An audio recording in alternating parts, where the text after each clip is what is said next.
Hello, a very good morning. Welcome to another beautiful day. Today is Thursday, the 13th day of August 2026. And I want to say a very big thank you for being with us throughout the morning till now. It's now time for us to have some conversation, to get into some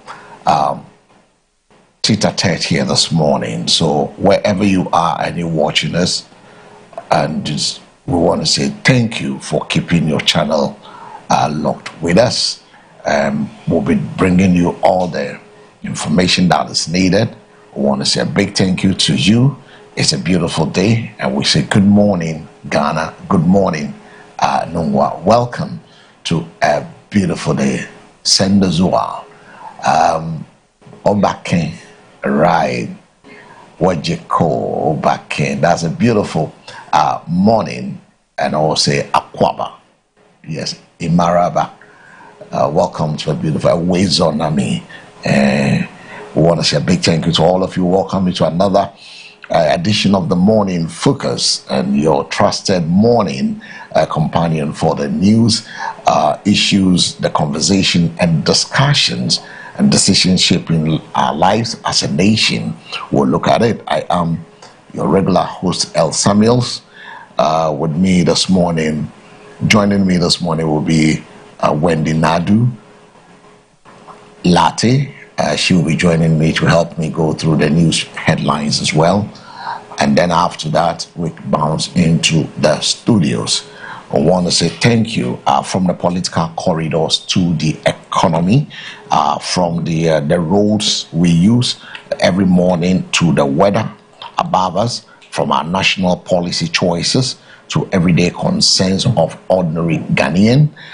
We bring you the information you need to start your day informed as well as prepared. And today we are turning the spotlight on tourism. Today is Thursday.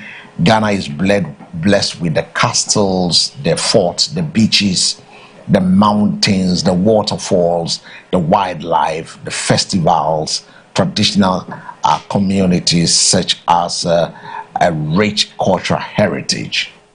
But the big question is this: are we doing enough to make tourism a major engine of economic growth as a nation? And our Ghanaians themselves, we as a people, are we taking advantage of what our country has to offer? We'll examine that question and much more throughout the morning. But let me welcome Wendy Nadu Latte into the studios. Wendy, good morning to you. Good morning, sir. How are you doing? By God's grace, as usual. Great. Fine. It's important we driving up this morning, but you'll be helping me with the headline stories very soon. But I want to pick your thought on this. Which part of the country, tourism sectors, have you as an individual visited or thinking of going to explore the country? Because we even have people who live here in Nungwa who don't know Boadi. We know people who lives in Nungwa who don't know A-Life, the Tishinungwa Estate. We know people who lives in Nungwa Mani, and somebody living in the Bachona doesn't even know Boade or knows Mani. People don't even know the various beaches across the belt of the Nungwa, from the Junction Mall, from the Sakumono right down to the La Palm beaches, the Buju beach. They don't even know anything. Which areas have you explored as an individual? I know Pampram also have some tourist sites. Have you visited any of the tourist sites in Pampram? Before I go to the tourist sites, what you were saying is actually true, because just yesterday I got to know that I'm at, like, currently at Adogona, but I don't know what is around until yesterday. So that's very funny. That's very funny. So you might be somewhere, but since you don't explore, you don't really know places. And yeah, coming to the tourism site, I think through school excursion, I was able to go to the Kakum National Park, and I think Other recreational, other tourist sites, yeah, I can't really recall them, but Kakum National Park was an experience. And even in Pram too, we have a whole lot of beaches. Okay, Ocean Green, Golden Beach, Atlantic Bay, a whole lot. Well, I think I have to explore more. But have you visited any, have you taken time to say that I'm exploring those areas of the tourism, because I live in Pram? I've heard the name. Have you visited there? How is the environment like? How do people keep the place? When people are using the place, what happens to them? Are you seeing people from all walks of life, from different places, that visits the place to get to know these beaches that are God has blessed us with? Is the beaches clean and stuff? Are people doing open defecations around the beaches? Who is keeping the beaches? Is somebody making sure that everything is there? Is really will make somebody want to visit the place. Oh yeah, the places are nice though, especially those I mentioned earlier. Yeah, they are cool, because I think that was last Christmas. I've been there, and the place was actually nice. Well, the place was actually nice. Are we doing enough to make tourism a major engine of economic growth? People will tell you, I'm visiting Rwanda. You can sometimes see the adverts in football teams, their jerseys, visit Rwanda, then Malaysia, visit Singapore. People are going to Dubai because of the tourist attraction around Dubai, the beautiful cities, and how it's been churned out. Those that can even create artificial rains and stuff like that. So we have naturally been gifted as a nation. How well do you know Ghana? Now the question we asked you this morning, how well do you even know the community where you stayed in? How well do you know the area, not just by name, but at least you will visit all those places to get to see? You live in Nwa. How often do you go to the Junction Mall? Do you know the Junction Mall? Do you know the Marina Mall around you? Do you know the Accra Mall? And you live on the Sprinters Road. Have you decided today, I'm going to visit a place? We know we have a lot of malls around. Which one was the latest that you went there? When was the last time you tried to visit the stadium to get to know the Independence Square, which is just in Accra, the city capital, the capital city of the entire country? When was the last time you decided that I'm going to see the Tema Stadium, the Tema Beach, the Tema Port? Those are all places you have to know. So we're asking, are Ghanaians themselves taking advantage of what the country has to offer? So you can call us, you can send your messages to us via WhatsApp or SMS on 0537-15863 and 0537-15863. It is the numbers. You can also tell us how well do you know your vicinity? How well do you know the community in the region you stay in? How well do you know the city or the chronic or the culture you find yourself? How well do you know that? What are the tourism potential in those areas? You can share your thoughts with us. We'll be looking at that in a jiffy. And also, we go into the major headline stories this morning. What has happened overnight when you went to bed? What should you know before you step out? And also, what are the major developments likely to shape today's national conversation? And here is your morning news. We bring you nothing by the finest of it. Now, whether you are heading to work, the market, or traveling across the country, or simply planning your day, the weather can make a big difference. So before you step out, let's help ourselves. Let's find out what conditions can you expect across the country today, and the weather and its updates. So we're going straight away to look at the weather and its updates this morning. So for those of you who are trying to move out of your homes, I believe that you're going to take a listen and also watch as today happens to be a very special person's birthday, Mrs. Mefa Geraldo's daughter. She's also a CEO of a spa here in Accra, Ghana. I will be celebrating her today too. So, but just before we do the birthday, and also Wendy will take us through the weather and its updates, since Francisca is still having a sleep. So take us through. All right. Early this morning, patches of mist or fog are expected over parts of the coastal, forests, and mountainous areas. Elsewhere, mostly cloudy conditions will prevail, becoming variable cloudy with intervals of sunshine in the afternoon. However, slight rain or drizzle may affect some areas in the south, while thunderstorms with rain are likely over parts of the transition and northern sectors later in the day. Also, the coast sector has 23 minimum temperature degrees Celsius and 29 maximum temperature degrees Celsius. The forest sector also has 23 minimum temperature degrees Celsius and 31 maximum temperature degrees Celsius. The transition sector has 22 minimum temperature degrees Celsius and 31 maximum temperature degrees Celsius. And our last sector, which is the northern sector, has 23 minimum temperature degrees Celsius and 32 maximum temperature degrees Celsius. That's it for the weather update today.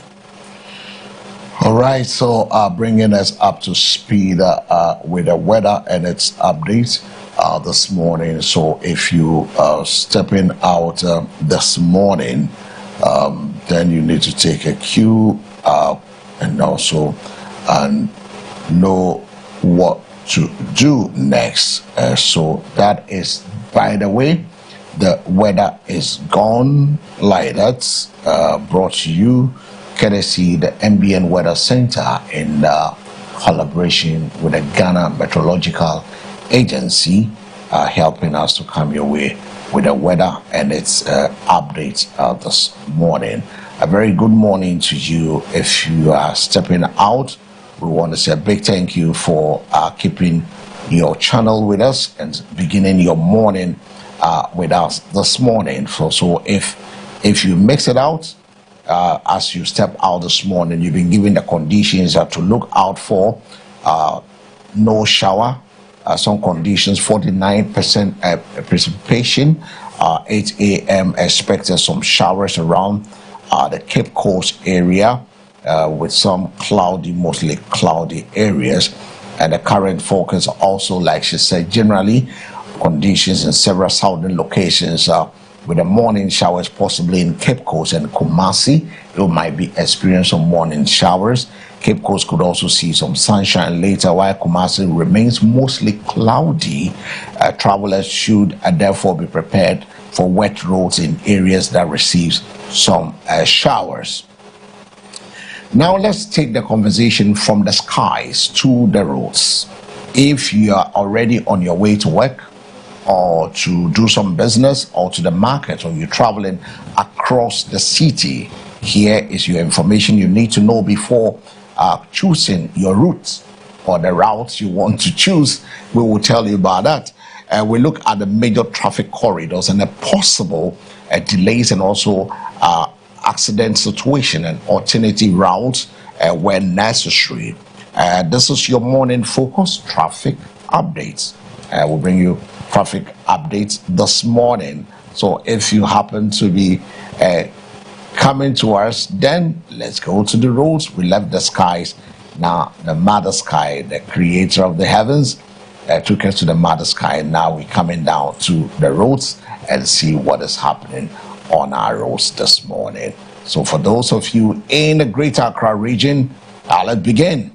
Like I said, so it is time to check the roads before you step out, whether you are in Accra, Kumasi, Takra, the Cape Coast, Koforidua, Ho, Sunai, Tamale, Bogatanga, or Wa. We want you to know what to expect on the major routes this morning. Yeah. On the screen already tells you motorists are gearing up for jobs, and a reminder to all motorists: drive carefully, maintain safe distance, and watch out for wet or slippery roads, particularly in areas experiencing rain or mist. A recent weather forecast that was just given to us by Wendy Nadu Lati have warned of a rain and reduced visibility in some several parts of the country. So take a note. For motorists in Accra, watch the major corridors of Ofankor, Pokuase, Amasaman corridor. There has been a serious crash. There's a serious crash around Ofankor barrier involving a tipper truck and a splinter bus. There's a crash. So those of you, that's why I said the corridor of Ofankor, Pokuase, Amasaman corridor, there has been a serious crash around the Ofankor barrier involving a tipper truck and a splinter bus. So motorists approaching the area should exercise extreme caution and expect possible delays in that area. The alternatives, where your destination permits, consider using the Amasaman, Accra and Sawam side routes rather than attempting to pass directly through the affected area. So we're giving you the option. Now, away from the Tetekwashi through 37 Airport Liberation Road, watch for the usual build-up. Alternative, depending on your destination, motorists can consider the Airport Hills or Ajingano, the East Legon side, instead of joining the busiest sections. Carnation Circle, Kwame Nkrumah Avenue. You should also be expecting pressure during the morning peak. You can also use the Ring Road Central or connecting the inner city routes whilst possible. So those are some of the corridors you can use to meander your way to get to your destination safely. In Kumasi, motorists should pay particular attention to the major approaches into the city, Edriso, Oforikrum, KNUST area, and Swame Kwadaso Santasi corridors. For motorists approaching Kumasi from Accra, the main Accra and Sawom, Suhum, Nkoko, Kumasi corridor remains principal route. The Ghana Highway Authority identified the N6 as the Accra and Sawom, Suhum, Nkoko, Kumasi routes. Where appropriate, motorists can consider the Eburi, Manfi, Koforidia, and Nkoko route as an alternative approach from Accra, although it is longer and drivers should exercise caution on the windy sections of the road. So the central region, Cape Coast, watch the Accra, Winneba, Mankasim, Cape Coast corridor, particularly around the major junctions and the commercial centers. For motorists traveling from Accra towards Cape Coast, the coastal N1 remains the major routes you have to use. The alternative, depending on the destination, motorists can use connecting inland roads around the Kaswa, Ewutu, Senya, and Winneba, but should confirm local road conditions before diverting. Motorists should also take an extra care where the rain or mist reduces visibility. You had the weather update. Now to the western region, Secondary Takrady, the Twin City, the Oil City. Watch the Cape Coast Elmina Shama Takrady corridor. The N1 connects Accra, Cape Coast, and Takrady Elibo, making it one of the country's major coastal corridor. For motorists within Takrady, consider local connecting roads around Kwesimintin, Efia, or Apramudo, depending on your destination.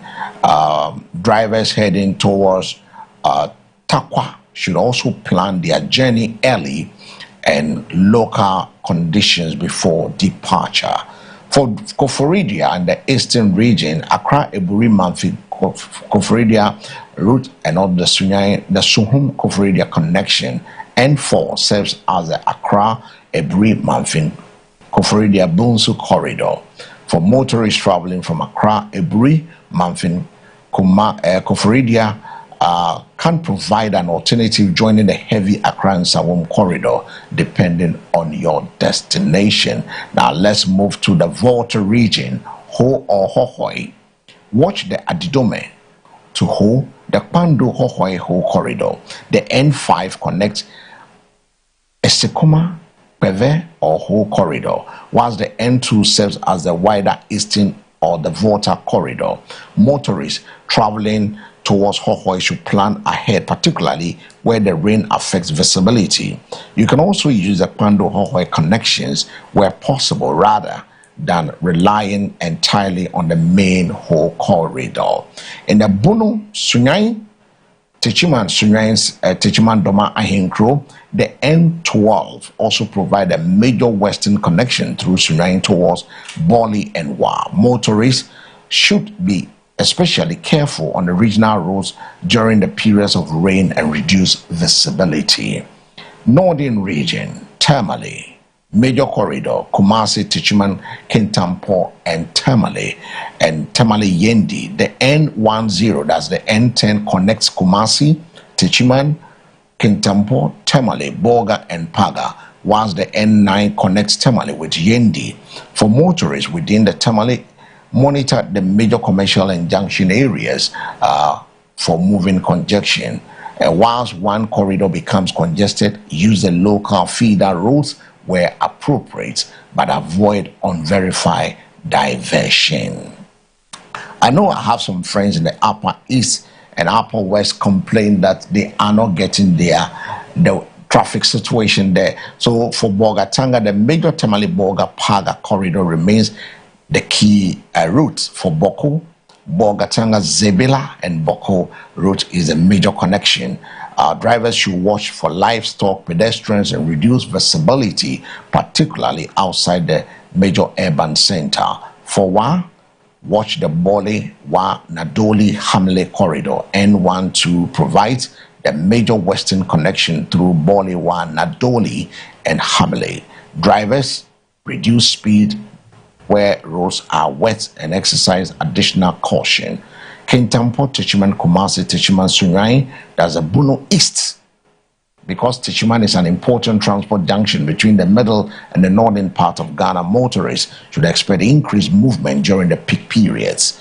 And that is your national traffic update. One important reminder, alternative routes are suggestion, not guarantees of a lighter traffic. Road conditions can change within minutes because of accident, construction, rain, or breakdown. So before you leave, check the road, slow down, keep your distance, and never use your phone whilst driving. If you are already on the road, send us a WhatsApp message with your location, the traffic situation, and any accident or obstruction you can verify. We will bring you updates into the program, and this is your morning focus, keeping you informed before you hit the road. And that takes us to a closure on the road and its deep-seated thinking. We're going for our first commercial break. While we return, we'll bring you African Proverbs. Stay with us.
All right, so welcome.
All right, so welcome back from the quick break. You're still live on the morning focus, live and direct from our studios on the 10th Avenue Extension, Great Estate, Nungwa, Adogono. You can also join us. You can have your thoughts shared with us via SMS or WhatsApp on 053-715-8638, 053-715-8638 is the numbers you can share your thoughts with us this morning on any of the subject matters or any of the issues we'll be talking about. We've done the weather and its update. We brought you the traffic situation, and now we're turning our attention to hear what God is saying from the Maranatha Power Ministries International, located at Nungwa, Adogono. We're celebrating 30 years of God's goodness, 30 years of God's impact, 30 years of transforming life.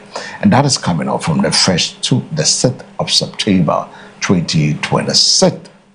But just before we say more about this, don't forget that the homecoming is also slated for the 28th to the 30th of August 2028. I'll tell you more while the program. But the scripture for this morning is from the book of Deuteronomy, the chapter 31, the verse 8. Deuteronomy, the chapter 31, the verse 8 is the scripture given us this morning from the Maranatha Power Ministries International, located in Nungwa, Adogono. Just behind the Lekma Polyclinic is where you can find the church. So if you want to fellowship with us, just get to the Nungwa last stop, Adogono last stop, ask of the Maranatha Power Ministries International. Anytime they can hurry, will direct you to the place, and that is it for the morning. But in moving on, let's look at it. It said, the Lord himself goes before you. The Lord himself, the Lord, and the Lord, it is he that does go before thee. He will be with thee. He will not fail thee, neither forsake thee. Fear not, and neither be dismayed. The NIV says, the Lord himself goes before you and will be with you. He will never leave you nor forsake you. Deuteronomy 31, verse 8. You know, there are moments when life makes us feel as though we are walking alone. We may face uncertainty about tomorrow, difficult decisions, financial pressure, disappointment, opposition, or situation we simply cannot control. But Deuteronomy 31, verse 8 gives us a powerful assurance. It says, God does not merely watch us from distance, he goes before us. Notice the order of the scripture. The Lord himself goes before you. This means that before you arrive at today's challenge, God is already there. Before you enter that meeting, he is there. Before you make that decision, he is there. Before you face that difficult conversation, he is there. Before you encounter whatever today may bring, God has already gone ahead of you. The scripture doesn't stop there. It says he will be with you. He goes ahead of you. He will be with you. God's presence is not dependent on whether everything is going well. His presence remains even when circumstances changes. That is why he said, in all things give thanks, show gratitude, because the Lord is with you. Christ in me, the hope of glory. There may be days when you don't understand what God is doing, but you can still trust who God is. The creator of the heavens and the earth, the one that rules and reigns in the affairs of men, the one that rules the heavens like a curtain, the one that does exceedingly and abundantly beyond what you think or comprehend, the one when you pray and call and you humble yourself, he will hear you. And then comes the next promise. He will go ahead of you. He will be with you. Then the next promise in the same scripture, he will never leave you. He will never leave you nor forsake you. People may disappoint us. Plans may fail. Opportunities may disappear. Circumstances may change. But God's faithfulness is not controlled by our circumstances. What we should take from this today, I want us all, we all learning something. Don't allow uncertainty to steal your confidence. I said, don't allow uncertainty to steal your confidence. You may not know everything that today will bring. None of us know anything that today brings, but we know the one who goes before us. I said, you may not know everything that today will bring, but you know the one who goes before you. So walk into today with a courage. Don't let yesterday's disappointment determine today's expectation. Don't allow tomorrow uncertainty to rob you of today's peace. And don't make decisions purely out of fear when you have the assurance that God is with me. God is with you. Sometimes God's presence doesn't mean that the challenge will immediately disappear. No. It means that you will have the strength to walk through it. My grace is sufficient. Amen. And I want us to pray a prayer this morning. Wherever you are, at the sound of my voice, you pray with me and say, Lord, thank you because you go before us and remains with us. Where there is uncertainty, give us direction. Where there is fear, give us courage. Where there is weakness, give us strength. Where there is confusion, give us wisdom. Where there is discouragement, remind us that we are not alone. Go before us today and order our steps according to your will. Help us to trust you even when we cannot see what lies ahead. May your presence bring peace to our homes, wisdom to our decisions, and confidence to our hearts. In Jesus' name, amen. If you pray this prayer as you go through today, we want to encourage you to stay closer to God and remain in God's presence. If you are looking for a place where you can worship, grow in the word, and fellowship with other believers, we warmly invite you to the Maranatha Power Ministries International. Come and experience God's presence, His word, His goodness with us. Maranatha Power Ministry International, where we gather to worship, grow, and appreciate and experience the faithfulness of God. You are warmly welcome. We are located behind the Lekma Polyclinic, Nwa Adogono. That's the headquarters, and we have various churches across the nation, over hundreds of satellite churches across the nation. Wherever you're watching us from, look for Maranatha near you and be part of it. May the Lord go before you today, remain with you, strengthen you, and never forsake you. Have a blessed day. Now, so you see on the screen as celebrating 30 years of God's faithfulness and God's goodness, 30 years of impactful ministry, 30 years of transformed lives, 30 years of the goodness of God. Lamentation, the chapter 3, the verse 22-24, that is the theme verse for the 30th anniversary, the journey so far. And if you watch on the screen, we have seasoned men and the women of God passing through. It's going to be something, a memory that will be created, and I want you to be partaker of the 30th anniversary, how far the Lord has brought the Maranatha Paul Ministries International and still counting. If you see on the screen, we have the Apostle General Sam Kwanche Ankra. We have Apostle Dominic Alote, all the way from the US of New York. We have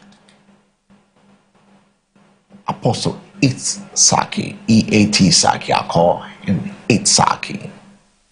You have Apostle Marold Lloyd Brandt also coming. We have our own Apostle Lamte will be there. Not forgetting the man when it comes to finances and how to champion the good, and has been a friend to the Maranatha Paul Ministry for the past 25 years. We're talking about Dr. Skip Nichols, all the way from the US of A. He will teach you how to grow your money and how to make money. Not forgetting all the way from Germany, Prophetess Nasong Hansel.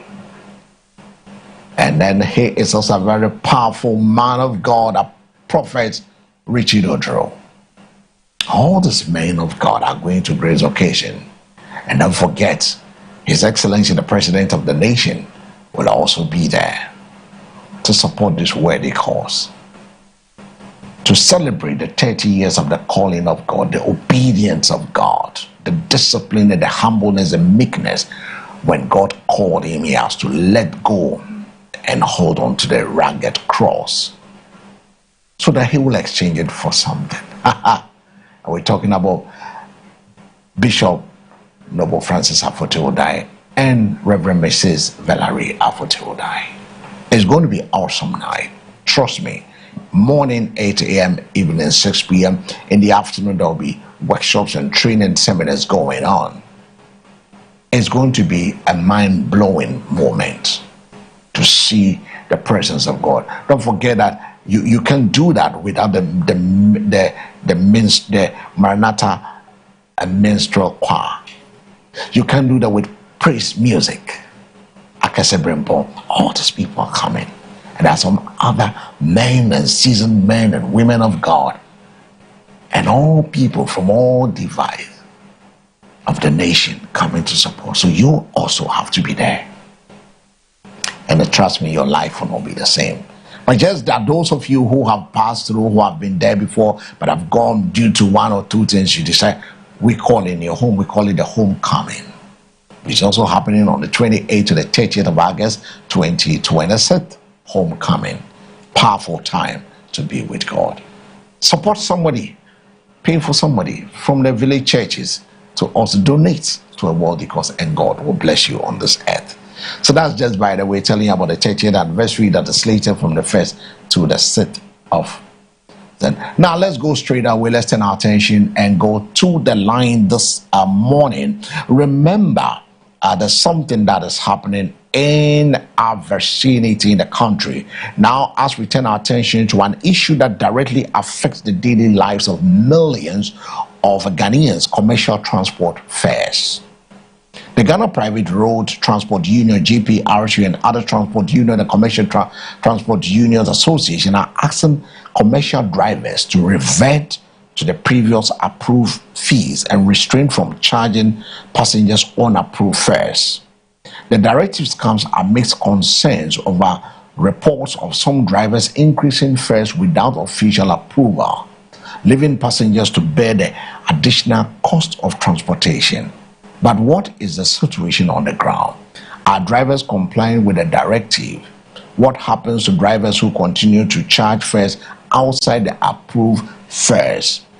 And does the current fare structure adequately reflect the cost of fuel, vehicle maintenance, and other operating expenses?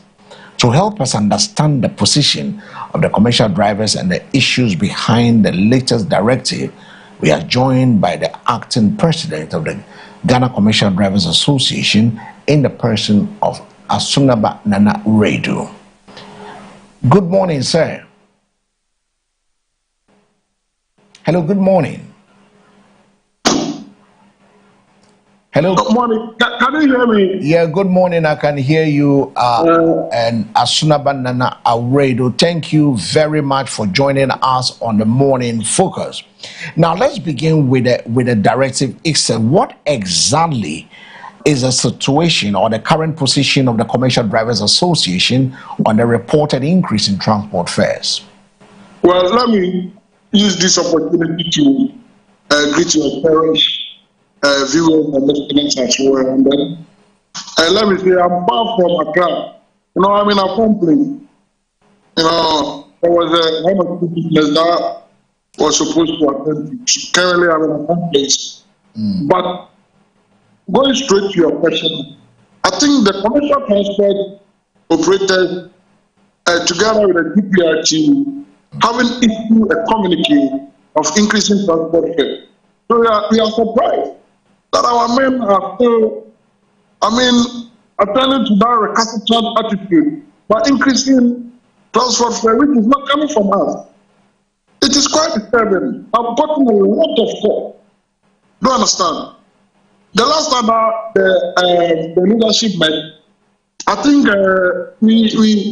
we decided to come out with a 30% increment.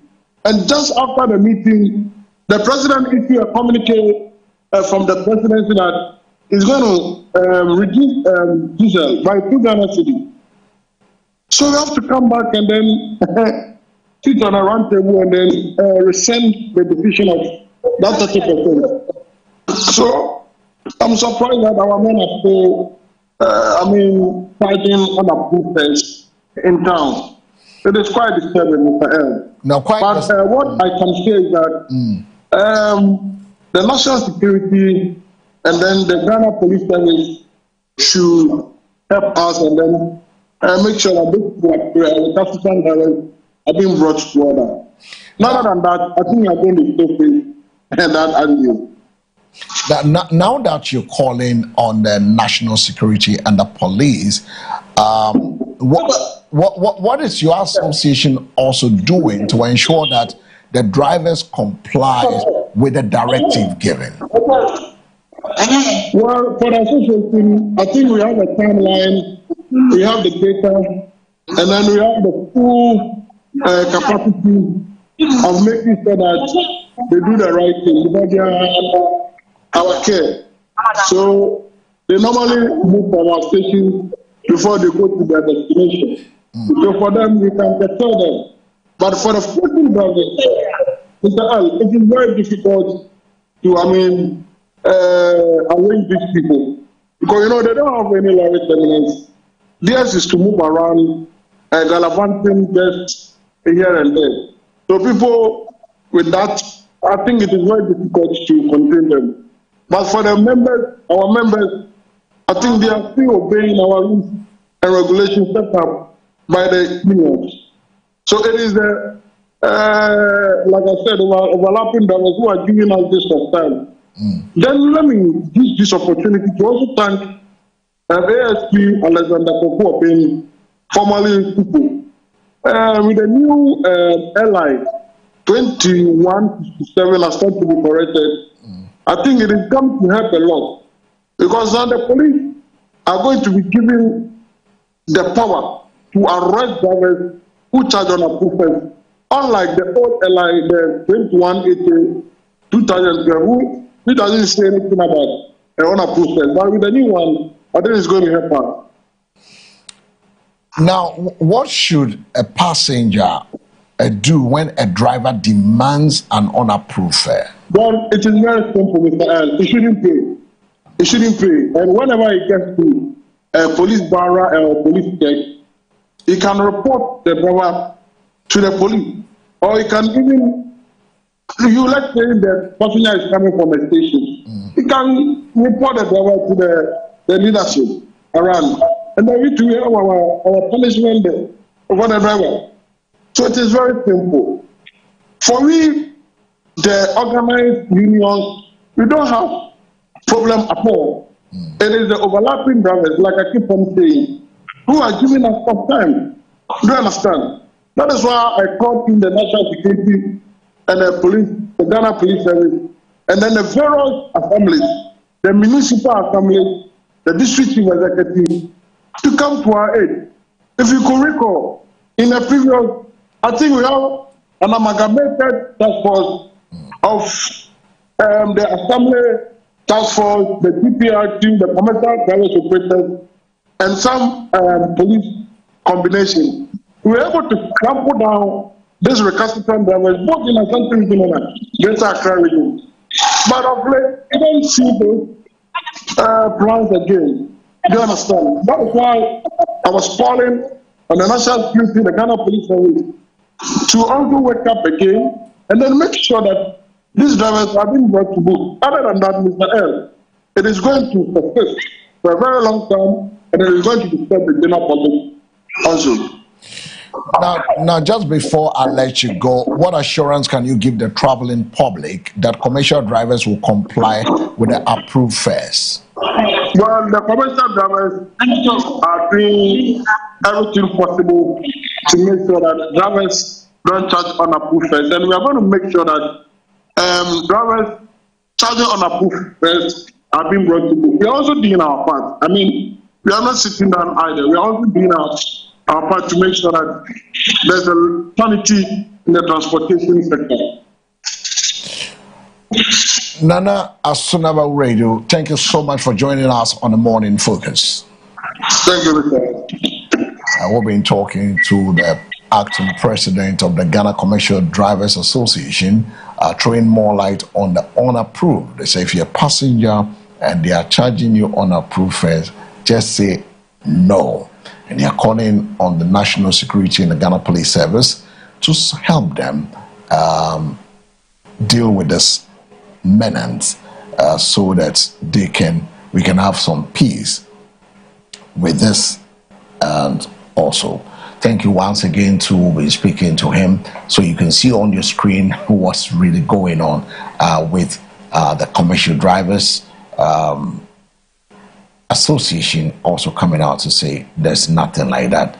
So now we're moving on. Now we want to quickly run you through a few newspapers. Then we head to Berfi Chrome, to bring it. Then we'll be having our major conversation with Peter Bismarck Kofi, the executive director of ILAPI, in the studios. Exactly 8:30, we'll be having that conversation with him in the studio. So now let's go straight to our newspaper segment, or the newspaper review. We're looking at the headlines of the stories. So a big thank you to the acting president of the Commercial Drivers Association for joining us, helping us understand the concerns of the commercial drivers and the position on the current transport fare. The message to both drivers and passengers is clear. Fares should be guided by approved rates, and passengers should not be made to bear arbitrary increases. As the debate continues over the cost of transportation, the pressures facing commercial drivers, well, we will continue to follow the issue and also bring you the latest development on this matter. And from the roads, we now turn to the newsstand. What are the newspapers putting on their front pages this morning? What stories are dominating the national conversation, and what issues have caught the attention of the editors? Now, let's take a look at today's news headlines. Let's begin with somebody will say, I look at so fion. Let's begin with the Archives newspaper this morning. The Archive newspaper have fact check. You have the governor of the Bank of Ghana, Johnson Pandix Esiama, at the front page. You have the member of parliament and also the chair of the PCI, also Abna Esari. Is a former minister's 1.7 billion BOG losses propaganda crashes as Joy News Fact Check exposes claim as false. You know, there was a story that came back and said former ministers, blah blah blah, 1.7 billion Ghana's dollars, 1.7 billion dollars BOG losses. Sending in a no crabby The Fact Check sees it as a propaganda because it crashes.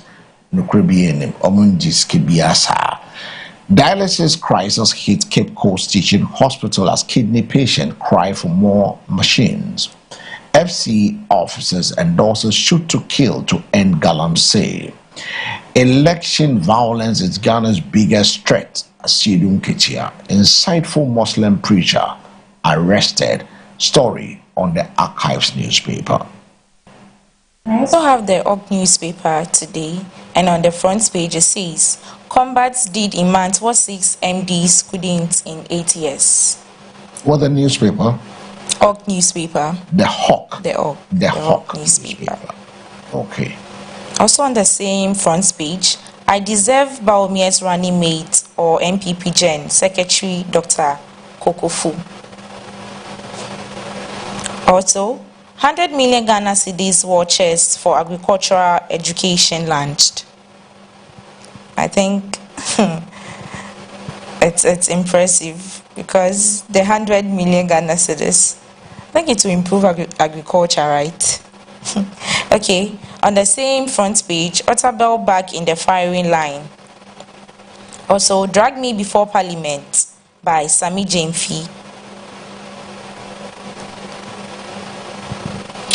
All right, so if you're done with the Hawk newspaper, let's move from the Hawk. We do the Spider newspaper this morning. The Spider says CSA slams ORC 240K Ghana cedis fine for hiring rogue cyber firm. EC outlines sweeping reforms to strengthen Ghana's electoral system. Guinea on edge, fears of new coup grows as Pueblo leaves split the army. Speaker Baldwin recalls parliament from recess over urgent business. Peace Council, UNDP, NMC warn. Political rhetoric, disinformation, violence threatens Ghana's peace. Stories on the Spider newspaper. Those are the headlines, the stories behind those headlines. And now let's move to the National Conqueror. The National Conqueror. The National Enquirer.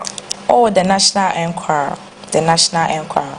And on the front page it says, Julius Deborah German, Ambassador reaffirm economic partnership. On the same front page, don't use MPP as benchmark by Mr. Fosu, Opon Fosu. Also, mining lease tag of war. Adamus describes revocation as unlawful. Also, Gadangbe mark 200th anniversary of Katamanso War. That's it for the National Enquirer. Now, moving away from the National Enquirer, we do the Insight. The Insight also have the Ademo story, was a vow to challenge government revocation of its mining lease. Pan-African Progressive Front celebrates Pan-African TV at 10. Interior Ministry thumbs up Richmond for $400,000 medical supply donation to the police hospital. Coalition launched to strengthen fight against human trafficking and transactional crime. The invisible weapon, sanctions over compliance and and the human cost. Putin threatens retaliation over seizure of Russian ships. Those are the headlines behind the stories on the Insight newspaper. And now let's do the Bono and Ahafo Echo. Where MPP regional elections, preparations on track for Saturday's polls by Kwabena Frimpong. Nana B. Woo's MPP delegate for support and first vice chairman bid. Also, Nana Entry eyes re-election as Ahafo MPP regional secretary. Moving on. German North DCE responds to claims on Sampa 24-hour economy market project. Let's do the Business and Financial Times. Rethink gold tax regime to capture more revenue from small-scale mining, IFS. Akuapem Community Bank records growth in all indicators, post 44% growth in profit. Develop investment product to tap diaspora funds. Get Fund launches national collective furniture appeal to support basic junior and senior high schools. Stories on the BNFT. Moving on to the Daybreak newspaper. Government speaks out over Adamu's mine ownership. Also, Kokofu eyes running mate's job. Love letter to new defense minister. The army needs a reset. Also, repeating the unanchored mistake, our Act 1168 missed the opportunity to fix Ghana's APES security architecture. That's the stories on the Daybreak newspaper. The Daily Banner has this headlines: NPP slams CJ over vacation trial warrants. With a picture of the CJ there, Justice Bafuboni. We will challenge unlawful revocation of our license at Demos. Temporal majority does not own Ghana, J.A. Kufuor. Napo warns against insult, personal attacks. Headlines on the Daily Banner. Let's continue with the Exposed newspaper. And on the front page, Julius Deborah German, Ambassador renew Ghana Germany ties ahead of November summit. Tema Mayor and TDC boss face off over disputed land. Adamus to challenge Ama Boas unlawful revocation of its license. And the last story on the Exposed newspaper is National Cathedral Forensic Reports ready, undergoing review by Kwachi Ofosu. But there's a story there. Ayawaso West Wogon MPP in flames as constituency conducts election despite injunction. Also one story on the Exposed. Now away from there, we do the New Republic newspaper. The headlines are with the stories behind those headlines. You have 4 couples in the front page of it. You have the Amaf Kofi Boa, the Minister for Lands and Natural Resources. You have Angela List also there. The former AG Godfred Dame is there. And then you have the CID Boris Donko also there. And it's a Shell Games over. Galamsey Queen. Land Minister Burgess Dame, Angela. It has as evasive dance around illegal mining charges. Pipeline caught in cyber scandal. Zambia votes under fear. Nyare Jojom. State accused of scapegoating Sedina. Story there. There we have Hanan Dami in vacation downstage. The story there says hormone strain pushes for oil higher. Stories on the New Republic. And now let's move on to the graphic showbiz. The graphic showbiz. They say, stop chasing heat, build your legacy, by Daddy Bosco to Shatta and Samini. Also, viral fame is rented property by Mr. Happiness. That's it for the showbiz, graphic showbiz newspaper. The Daily Searchlight Judiciary don't become Attorney General Annex. NPP says in a sharp rebuttal to Chief Justice special warrant for 2 trials during legal vacation.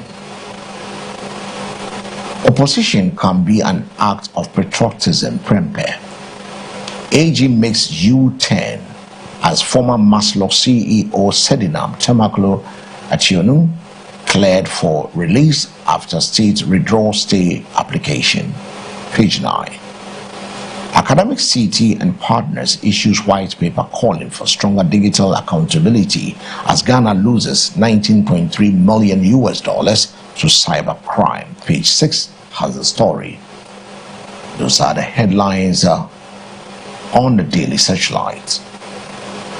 Moving on to the Daily Democrat. The front page says Adamos to challenge revocation of its license. Also, Gamanche backs DVLA driver point system. On the same front page, TVET as a solution to poverty. The stories will be seen on page 2, 3, 4, 5, and 11 of the Daily Democrat. Also, youth edge to disease from foul means of making money.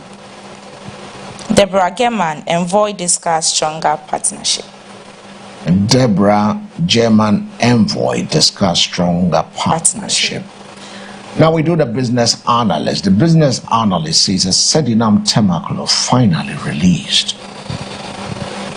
Bagwin recalls Parliament for urgent business August 24th to 28th. GPRTU orders drivers to reverse unapproved transport fares increase.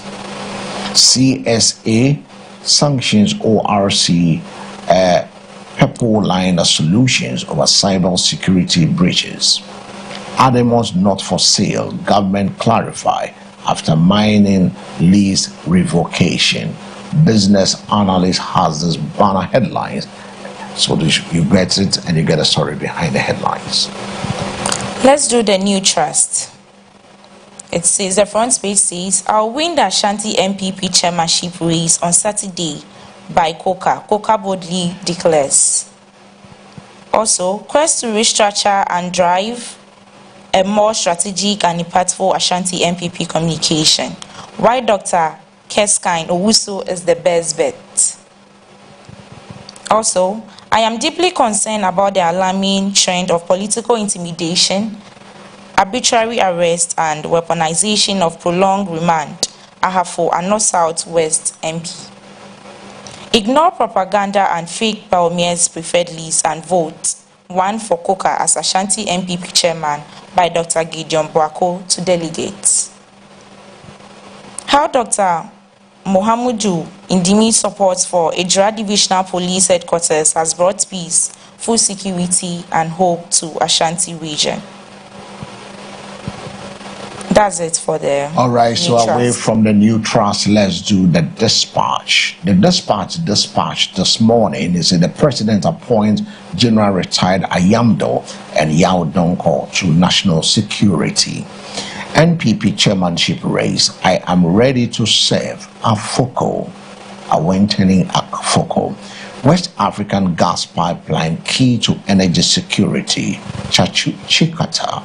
IGP promotes 25 officers for intercepting 866 parcels of cocaine in Tema and robbery arrests in Western and Bono East regions, with a picture of the IGP, Yohano. And you also have the picture of Mr. Chikata also on the front page of the Dispatch newspaper. So these are the story that was dispatched this morning to us. So get the those are the headlines, get behind it and get the details of the stories.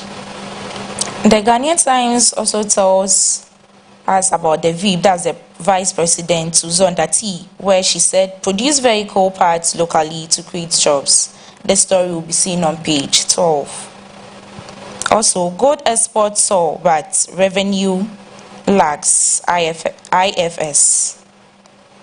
Adamos Resources challenge revocation of mining leases. The story will be seen on page 13.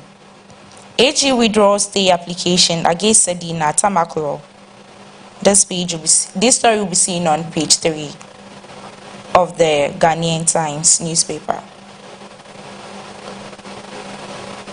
Are you done with the Ghanaian Times? Yes. But there's some story that of interest on the Ghanaian Times. Hepatitis B linked to 75% of liver cancer cases in Ghana, according to experts. And that's a very serious and alarming story on the Ghanaian Times this morning. I want to find out the details because hepatitis is linked to 75% of liver cancer cases in Ghana. That is really serious. We need to take good care of ourselves. And also, one story of interest has to do with the AG withdrawal of stay application against Sedinam Temaklo Achionu acquittal. An interesting time awaits us in the country, meaning that we have to do thorough investigation before putting people behind bars. Now, let's do the exclusive newspaper. The exclusive says the TVET offers pathway out of poverty. Sapporo. Government supports DVLA driver point system. Government launches Agriculture Education Transformation Fund with 3 million Ghana cedi seed capital. Indiscipline threatens Ghana's cultural values. Youth warn against unlawful ways of making money. And he has a Julius Deborah pushes stronger Ghana-Germany partnership. LMWG backs Ademos mining lease revocation, also on the exclusive newspaper. Wrapping up this morning's news paper headlines and review segment on the morning show, we do it with the Daily Graphic. Warrant issue for Sedinam's released. Graphic Business Stanbic Bank submits cyber security paper to CSA. BOG direct banks to boost SMEs agric lending, financial conditions ease. Page 13 has the story. Revocation of mining lease unlawful Ademos resources. Go after small-scale miners' revenues. IFS to government, with a picture of the Finance Minister, Dr. Kessler, to Forsen on the front page of the Daily Graphic. And that's it for this morning's headline, the banner headlines on the various newspapers, the stories behind the headlines. You get details when you go to the stands as well. We head into Befi Chrome, joining Abna Bill on Edu Heba. We'll be right back, and our next conversation continues with Peter Bismarck Kofi, Executive Director, Elapi.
Tony.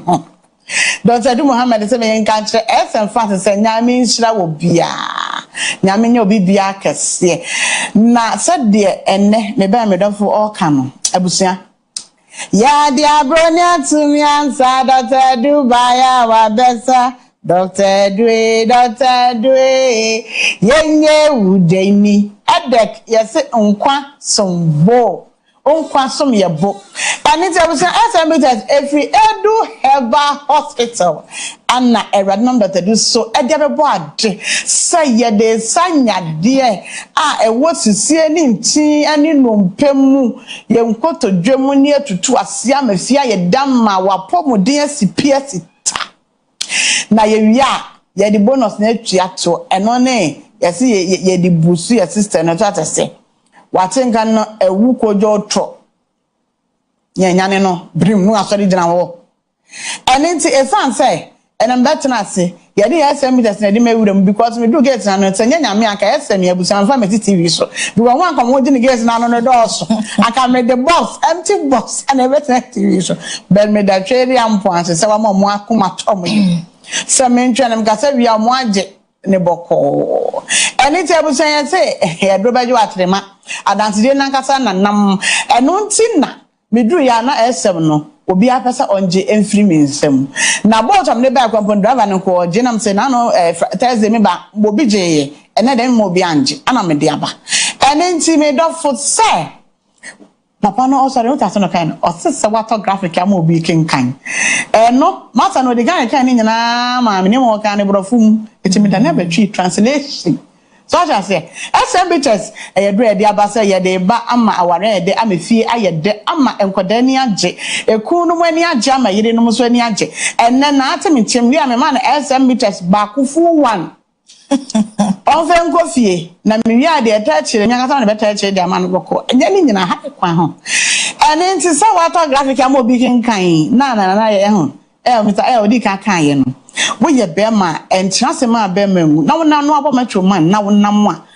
sister bra wati mu sa de ni nkoyi apomude ni hosa woni oba no konhye mu a wuti mu se dodo aka to be ko wantimi akọ minute ade to so no kekekeke no wantimi SMBTS ye edru asa wonu mu asa wo de no wo kọ on say normal we na kata ko mo pa san na ete pa boko na SMBTS be mo akọ pa so ati e class for yourself our classroom no anama wi a na for ba na ka say wo be mem obana ma fans enya de obeyo no ka cho say de we ye ni there be ebusia so we na obana ka say de ye tumi ye ni na kire say problem wo ho yade wo ho bibi wo ni padua ni mu a enko yie bibi wo usisi mu no ma enko yie o mema ye na NCP entita na Dr. Du so say ense say wotena say emma oba ejojo wo sa na ense say wotena say ema be ma so obejojo oba so atiase emechi oba brane te samento na nyojo mi na enso de nko okwa me fa so mfi be ma na beto aso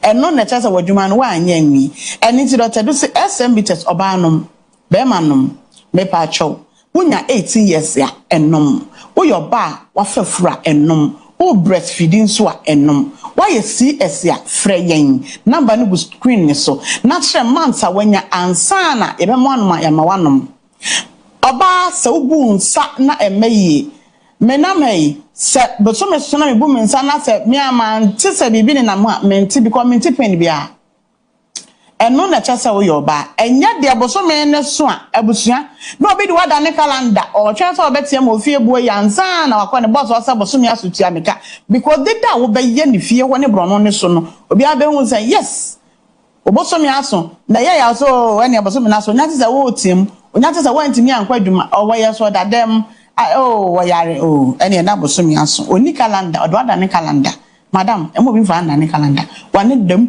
buoi aden bra SMBTS so se beboawo ama watimi abu nsaboko ama black cloth ni nyina anane abesia ko kama wonti etiam obi a mpota wabu nsa so we oba na abu sana bi aba kama wankasa na ma feel comfortable wutim sa wankasa no ohun yo de because se free ya ho besen kwa a wona wotu sa wo yefu mu aye odin ohun ni padua ni mu aye odin because se eye ba na ebetom a e ma o sign no se ba na ebetom eba beton ko fra abusunya nya easy won so na ma abofron When your man says, "Oh, it's into so rough, not me say bona and no one who say why ready say obewu."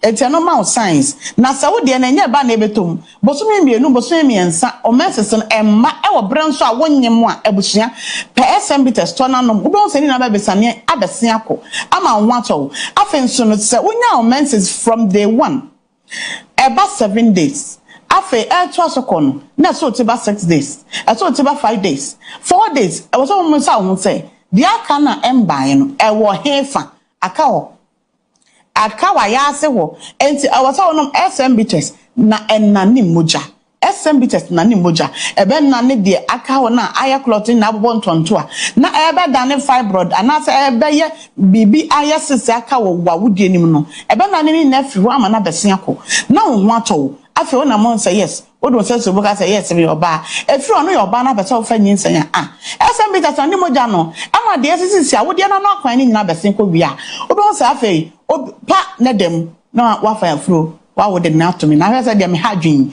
o do ba to ka won so ba na be ha dwin ofie e na no ma bi so de ba to be ne ba ne ye nti asase say din no agba de to di within 2 months dem say say Ebusia o wa fa about me to atase SMB test nti e kasa na eni age because ye de ensese ebo ebi say ye adwuma kese adansi dia e ba SMB test no doso ene nti na me kan farm on say to be ma o ire to be ma okun na entu ya de ase because mo no a ye adwuma 15 butrim na ne na mo honam onam ye de wo adwuma tumi so wotumi de adwuma e wo abonten ko office temi ye adwuma kama osisi nim etimi ya kama e clear paint ne bibia wo osisi nim eno nkoto dwenim nyina firi wo wotie adwuma yi ama ho ato na akodem so a eno yan friend side effect friend side benefit because on my drone we are do benya na ekire no eno kwampo na do so bonus no na ya na ede obi koto adua na wa nto so a what told you na tua ka bi no pento so wan to ne so ase da bi aduane ne menni eto so ka tuwa bi no eno na ka no bonus no so atiase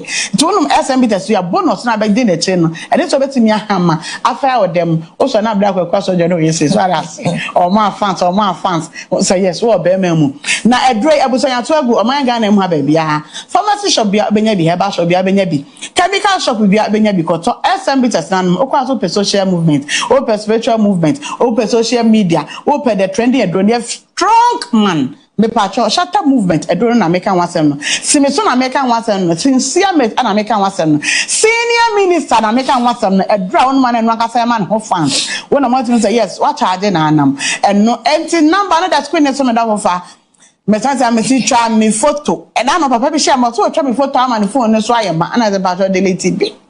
Aya number no time teacher photo abusia number nerika na 0558 379545 0558 379545 eno ye the filler according to Dr. Edu.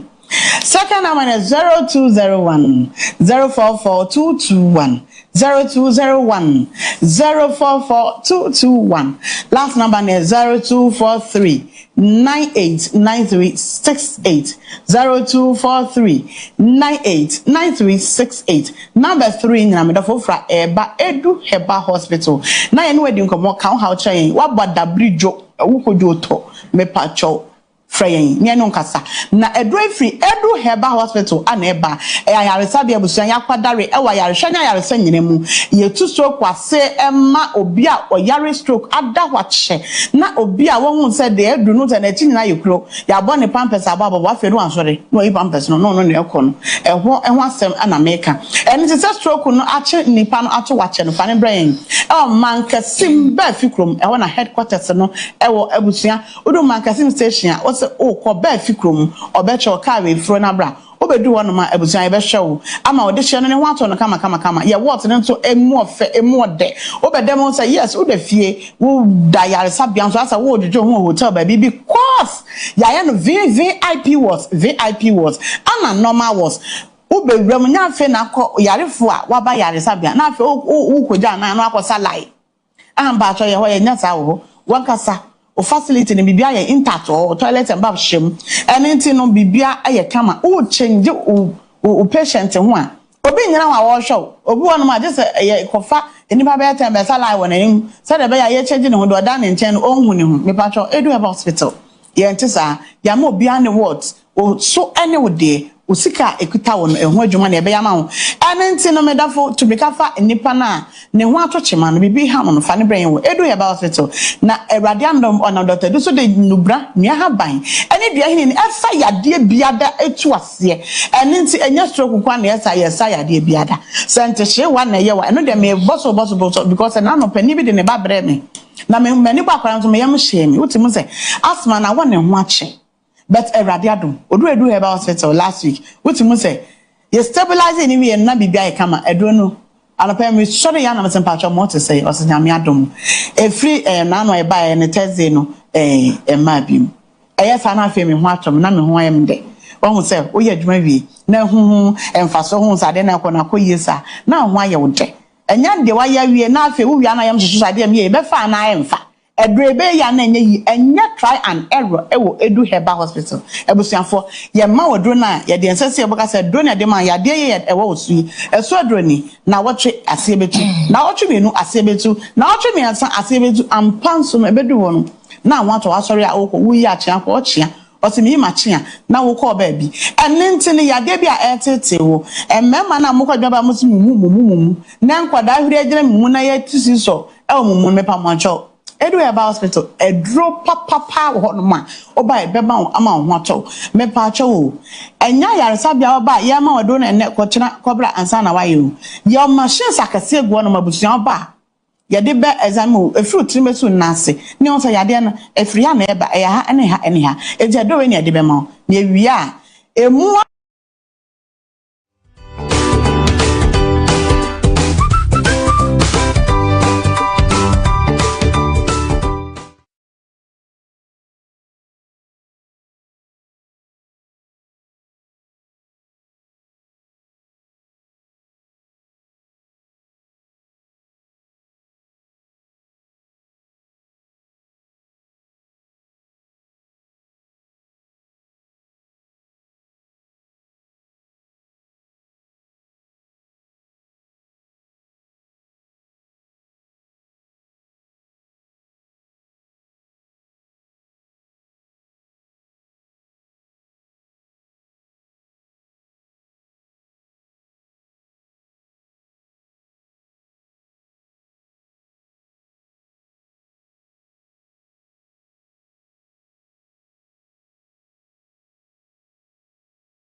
All right, so welcome back from the quick break. You're still live on the Morning Focus, live and direct from our studios here on the 10th Avenue Extension, Great Extension, Nwa and Jogono. Coming up, like I said, we'll be having some interview. We're having conversation with Peter Bismarck Kofi. But between that and now, the phone line is activated. You can also join us by way of your comments on any of the topics that have been discussed so far on 053-715-8638, 053-715-8638 is the numbers. You can also join us, add your voice this morning. Let's get to hear you. 053-715-8638. And numbers are also between me, Afre Edward Gentry, Afaso. Niamani be a chere wadrin, Niamani be a yedi home common so per se, or the Wadgentry, a fa our trophonoswa, a quina, a waha, also between me, Afre. Many feared dead in early morning crash at Ofankor barrier. We did say this morning that there was some crash at Ofankor barrier. Several people are feared dead following a violent collision between a tipper truck and a sprinter bus at Ofankor barrier on the Accra-Kumasi highway this morning.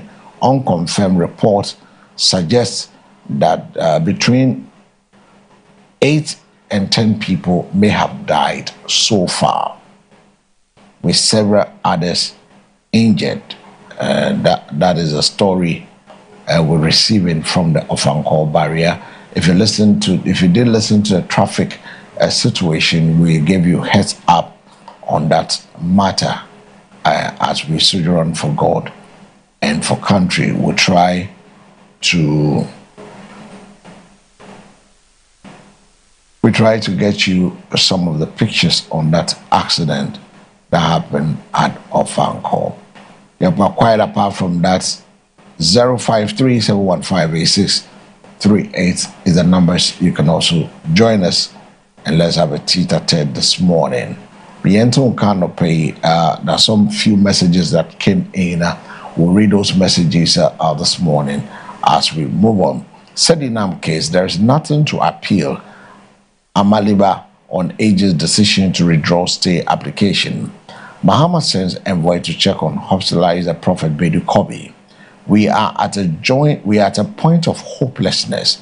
A Rocha Ghana on Galamsey fight year after crash. Interesting. A year after August 6 helicopter crash that claimed the lives of 8 people, including senior government officials, environmental advocacy group A Rocha Ghana says Ghana is losing the fight against illegal mining, popularly known as Galamsey. My question this morning is Ghana losing the fight against Galamsey? Are we in a state of hopelessness? Galamsey okunya ye lusu anase ye wini. Anase ye do pempenso bi ase ye huhwea enye ye. Some hopeless situation. Also, I didn't check phone which me a friend 0537158638 is the numbers 053. The group says expectation that the tragedy would trigger a renewed and sustained national campaign against illegal mining. The deputy director of Rocha Del Bonso says the country has instead lost momentum in the fight. Hello. Hello, good morning. Good morning, Miguel. Nyamia domo. Yo. Me pacho se uti hu uti we no so ama volume no enko for mo emesrew. Me pacho yo. Galamsey no nfa me tabi. Galamsey no nfa me tabi. Yo, mitio. Galamsey. Bibia ni nipa ya enyi. Se kaso ye no eni preso. Ebeyi na womo ko me se adwuma ni kan adwuma ni gana onua mo ko a mo bia ko gu womo ho se nsu ekasa se wo hwe ko ni ko nsu ye na wono se tie na ya na womo yenya no kwase yenya so mo tia kene ko ni ya enkaye ne yenya na so bia ni bre le bribe bia ni o adima ni we ya ta ka mo so kura mo maye bi am so mo fa bi e na ko so na do kan fi sigara enti wo ye bia ma so de ni bi grama ni na Ghana yɛ kɔ ne fɛn. Awerɛhoɔ. Wotu w'ani sɛ nsuo bi a ɛdeda yɛn nkurɔfoɔ nom, anuanom a wokuru pɛ aborɔfo kura nsuo. Fɛfɛfɛfɛfɛ, ɔmo bɔ ho ban. Nti deɛ yɛ yɛn nsuo, ebi kura dane yɛn. Nti bɛboa yɛn. Nti yɛyɛ n'ani bere so. Nti sɛ biribiara yɛmpa nyama yɛsɛm a, nyame bɛboa yɛn yi o. Buroni, ɔmaame yɛ adeɛ kora mepatɔ me yɛ no mo na moatutu ka. Ɔmaame yɛ adeɛ no pɛnya na ɔkorɛ media no bi ɔbɛka. Kɔɔto koro de no bɛgya no. Na deɛ yɛkɔ, wei deɛ firi. Nipa ma ɔkyɛw. Nti ma no bɛsi ha. Awurade nka yɛn akoma o. Na ebire bi ni hɔ ma yɛn. Yɛbɛdifɛnde. Na wokɔ a, wodifɛnde ama obi a wiase ate. Na Awurade bisa sɛ sɛ wɔyɛ ka ne nte sa ho. Ɛnu nti kɔgye mu nti onua bɛyɛ wo dɛ. Meda mo ase. Yes, I say the advocacy group believe that Ghana has lost the momentum in fighting the Galamsey, and he believes that we have lost the fight against Galamsey and we are in a state of hopelessness. My question is Ghana in the state of hopelessness when it comes to Galamsey? We don't know how to tackle this menace. Are we fighting a losing battle? That's the question we are asking this morning. Hello, good morning. Good morning, officer. Nyamiado Mombacho Udine baby of Refi. Again, Adam Okay, it's you. Dropping. Yes, sir. We be a madam. Asana Galase Kum ya Kamuasan. Rodwana Gina Ahenfo no so. Sebi introducer. The engine mekanasa. Nipa bia ntimi mfiri beebi. Emfa afidie bi mbegyina beebi. Abra ahemfo ne mmomasa.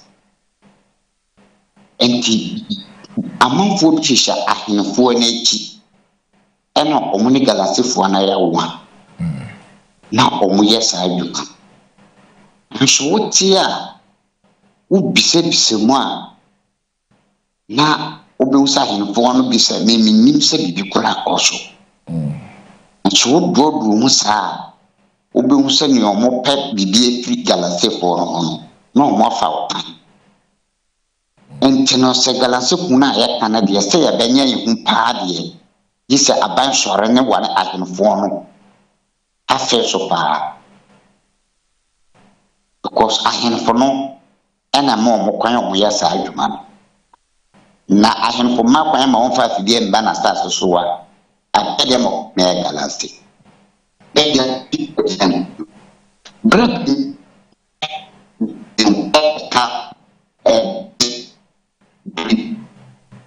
Se nkuwa wɔ nsuo no so. Ahemfo wɔ ha ɔmo nka hwee fa ho. Na yɛabɔ mpaeɛ nipa korɔ bɛbɛ bɛyi nkurɔfo firi nsuo wɔ so ama yɛ na yɛ ho atɔe.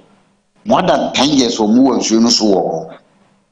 Yɛhu panyin bi a wɔka asɛm wɔ Savannah River sɛ yɛkɔ pa nkurɔfo wei. Ɔmo kɔ na ɔmo de asogyafoɔ no kɔgyina akyire na ɔmo asaaba. Ɔmo kɔ na ɔmo de asogyafoɔ no kɔgyina akyire na ɔmo asaaba sɛ ɔkɔ pa wɔ. Ɛnso de bia wofa hɔ wohu ɔmo. Right, Nyankopɔn na bɛhu yɛn bɔbɔ. Yɛn panyinfoɔ wei de ɔmo ankasa na edi yɛ borɔ. Akra betumi aka apa ho. Medasi all the way from the Savannah region. So I'm teaching you so I know more. A security for no ban no money makujinachi and no asamba. 053-158-638. Are we in a state of hopelessness, as Dylan Bonso is saying? Or where are we? 053-715-8638. Hello, good morning. Hello, good morning. Nah, Yami Adome, who you now on swear? Mr. Morris Nelson. Mr. Morris, here, uncle. And I paid you. And then she actually a man, empty papa, on our young stay with you. Islam. The Ghana phone, Naya, and stay up and stay up. You understand again. because it's not asa papa iba institution and para wa show mu best be doctors engineers para 150 and yasan is the one to na me call masters on my mama ya pokegu na for a pokegu na me kasa na me use me kasa ni pa di be free abeka da MPP for ya pro on the me kasa MPP for by you can answer ni na for amo nti mu years of my mama will keep lazy boost no sua niam bibiri aka obesista niam amagana for na ayana akai system of Ghana for year accepted say ya gonna help because for country and say guarantee your back will be great at not bra it will be into about guarantee come na me there was some change DC say Morris is sick was some change guarantee only tell you more if we never go ya stop war you say on no die into the name of one possible on get this so we know what we are and then it's one stop for more no to guarantee oh I think if for the cast after guarantee who my in your suffer done because style so the nani topic any a cassette guarantee and that was here from fireman guarantee oh and this is for the staff guarantee years over we stop time guarantee the to be track but say after the talk the senior this the people say convoy any papa put grand panches for convoy no minister. Unfortunately, we've lost Mr. Morrison on the line. But you can also call 053-715-8638, 053-715-8638. And numbers also over to me, Afraid and Anope. Na you know what you're come ye she ni say yen sabeka aye Peter Bismarck or ba studio ha Anope any abetwetwen komo ona ye hwe nim say wa be kan yensa but on by no hello I mean to you hello good morning. Hello, good morning. Morning, Miriam. How are you? I'm fine by His grace, and yourself? I'm also doing great. Good. My name is Pinkaka Mustapha. Okay. But there's some issue going around. It's not speaking well about plan. Religious and the Christianity in the Ghana we used to. We have a mother station in Ghana here. That's different. You see a Muslim prelate on the other side and the Christian panel on the other side. The way they do the discussion is very lovely and peaceful. I'm not saying if somebody says something is wrong, the Lord must tell the person. That's why we have the law governing the nation. So if I've done something wrong, you have reported me to police. Don't have any audacity to touch me, slap, to beat. Notwithstanding, whatever we say, whatever we do, we know that it should bring peace and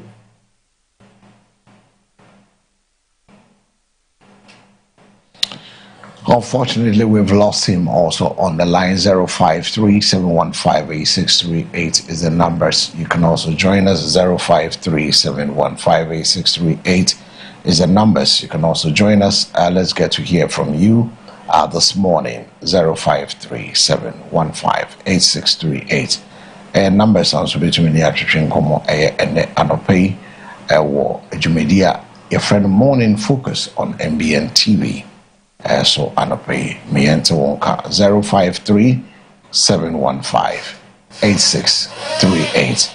And numbers are also over to me. Afraid Cecilia, name ya bo no nkwa ya bekwa kwa kind yeah few messages are aba ya ka messages ni we are you try ho we are yɛne yɛ guest no ebedi nkɔmmɔ ɛyɛ ɛnɛ anɔpa yi enti hyɛ no nso na ma ofidie no ɛnda ha ya. We'll be right back after this break.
All right, so welcome back from the quick break. I did promise you this morning that we're going to have a conversation in studio this morning.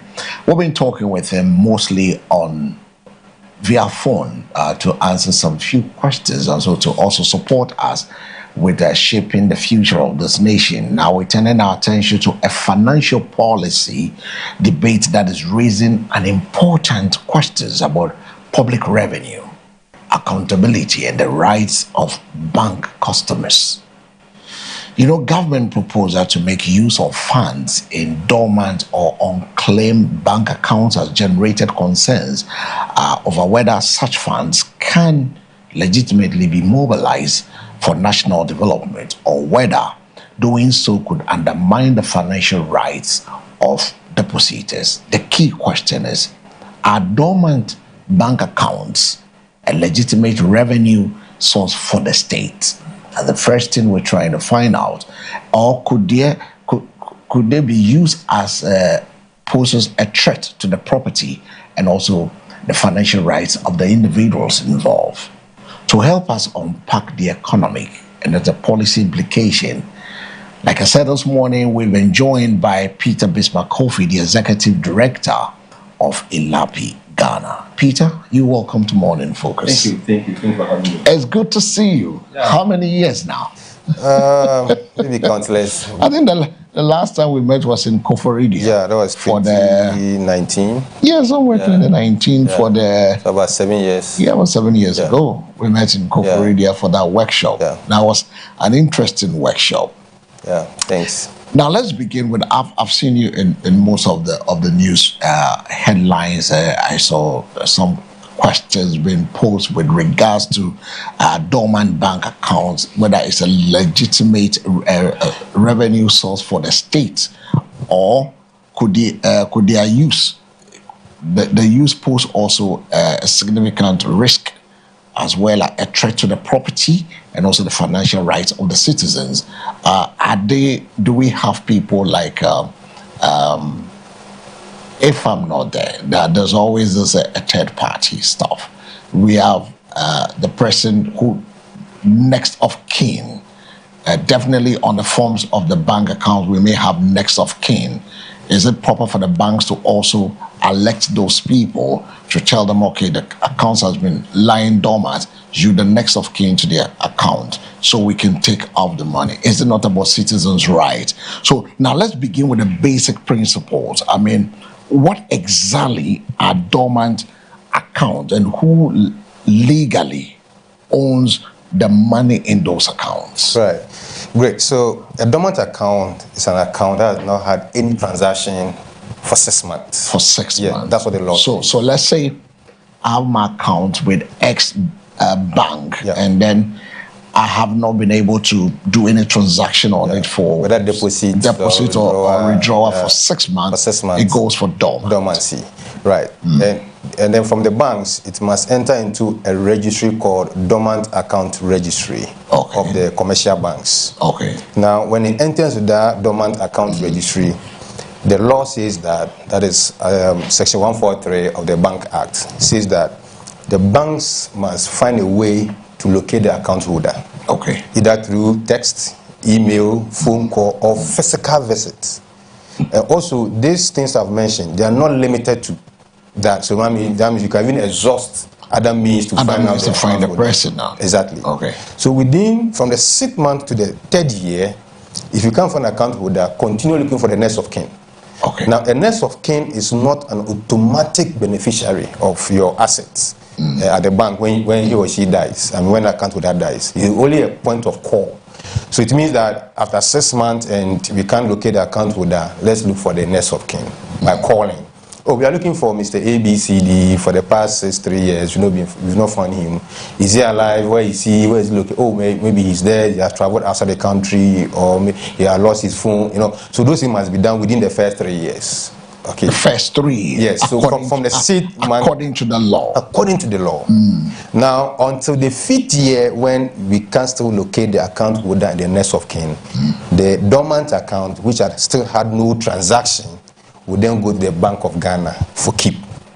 And I will say for keep and forever, until anyone from the family or the account holder himself will then come and request for his or her account details. Then they have to reactivate it. But there's a process for the reactivation. So a dormant account is an account without transaction for 6 months.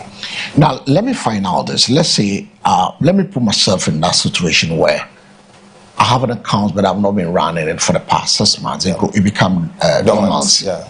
Now, once it becomes dormant, it means that sometimes the bank sends you notification that X account has been blah, blah, blah.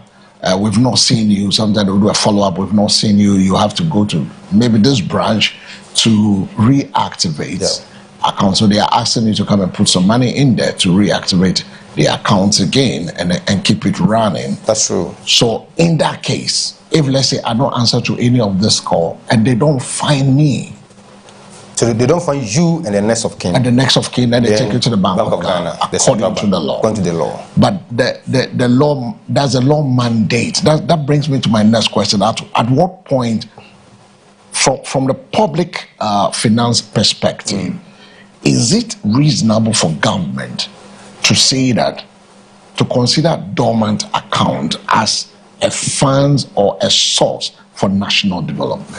Right, so that has been the debate now. Our research and advocacy started for the past, 2022. We had several engagements with the stakeholders, the government, the Bank of Ghana, Senate, insurance. We went beyond the banks, but currently the Bank of Ghana is the one at the center stage. Look, what we are saying is you can use the funds, but on few things must be put in place. Okay. Because look, we have accountability issue, we have transparency issue. So we don't want the Bank of Ghana to have full control over the dormant accounts. As we speak now, between 2016 to 2024, there are about 1.44 million dormant accounts. 1.44 million. So 1,444,000 individuals. Yes, individuals. So which will give you a quantum of over 500 million Ghana cedis. That's a lot of money. And it includes foreign currencies, pounds, euros, dollars, and then the local currency cedi. Also, it means that my dollar account that has been dormant for months is also part of it. It's also part of that. But I can go reactivate. You can reactivate it, yeah. There are processes to go through for the reactivation, right? So, Bank of Ghana want to use these funds. But just between the 2016-2024, we have this 500 million, right, when you convert with the current foreign exchange. Right. And we are looking at the time the bank was established, which was around 1960. So from 1960 to 2016, how much money do we have there? And then from 2016 to 2024, we have just 500 million. That from 2016 to 2024, we've not added 2025 at all. We've not seen 2027. So it means that there's millions of CDs and this amount even excludes bonds, treasury bills, fixed deposits, and other bank products. These are just savings. Normal account, normal savings. You get it? And people also have the stock exchange. They buy dividends. They have dividends paid by these stock brokers. Those ones have also not been there, right? So just 500 million Ghana cedis, and then that of from 1960 up to date. Government says, hey, I want to make use of this money for revenue or for budget. For development and add it to my budget. So we are not against that because we know there are budget constraints, revenue constraints. We are not against it. But proper thing must be done. Okay. So what we are saying is that, look, elsewhere, there are institutions created deliberately to manage these funds, invest the funds, make dividends out of that, and you use the dividends to produce whatever you want to produce. To do your national development. Exactly. Add it to your budget. Exactly. Because if you pick up, let's say 500 million Ghana cedis from this dormant account, let's exclude the previous years, just 500 million Ghana, pick it up. Now, we have families who want to access these funds. Imagine we are going to have similar 500 million to be paid to these families who are trying to access these funds. Government will not have their funds to pay. Government have to wait and borrow.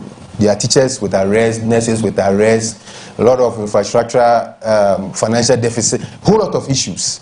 So for us not to find the Bank of Ghana financial, the Ministry of Finance wanting, what should you do? Create what we call independent dormant trust or independent dormant asset trust. Okay. Something like SNETS. So let the trust manage the funds, invest the funds, make dividends. You can borrow about 40% of that dividends, not the entire dividend. You can borrow everything for national development. Some of these funds can be used for social interventions like poverty reduction, LEAP programs, and others. Then you can take yourself away from the World Bank loans, the IMF loans, because this LEAP program, this what's the name, school feeding programs, we take loans to run them, right? So for you not to find yourself wanting in terms of transparency and accountability, we should have what we call the independent dormant asset trust. That is our focus. Right, and not for you to just say, I want to use the money for national development, so I'm going to tap into it and use it. But the point is that if you go tap into it now, and you use it, and there's no any income generation venture that you use the money for. So it means that you always praying that people should leave their accounts dormant. Exactly. So you can make some more money. Exactly, because you know, the processes to even assess a diseased funds can take you 2 to 3 years. Yeah. Right? Yeah. The rules are already cumbersome for you and I. Now, if you really want to tap into it, as the finance ministry is claiming, it means that the rules will be more cumbersome. There will be more hurdles to cross that you may not be able to cross to access. So they'll put a lot of impediment on your way. Exactly, because now I need to have money. Once you come for it, I won't have access to the funds for national development. So let me put in more impediment. Let me burden the process for you not to be able to access it. But if it's in a trust, and let's say the person, the holder of the account, or who the next of kin is, does that mean, do we truncate that aspect of the law? Yes. Or we put it in trust and we can still look for the people and still do I like that. So, you know, what we are saying is that the law is asking banks to exhaust all the various means to locate families. And we are saying that now there's a threshold, I mean, there's a timeline between 6 months to 5 years to do that. Years. Okay. Right. But when it's the trust, it shouldn't end there. Sure.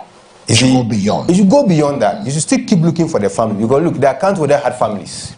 And on the next of kin part of the account opening forms, there's a place they write relation to the next of kin. Yeah. It means that you are expecting the account holder to put a blood relation. Often they put in bracket blood relations. Yeah. Either son, daughter, exactly, or mother, the spouse, or mother, uncles. So then you are telling me that the account holder has families. Yeah. So it shouldn't end there around the 5 years. You should go beyond the 5 years. Once we go for the trust. Once we go to the trust, and to be looking for the families to give them the money, because some of these family members, when the disease is no more, remember, about 6 people are pushed into poverty.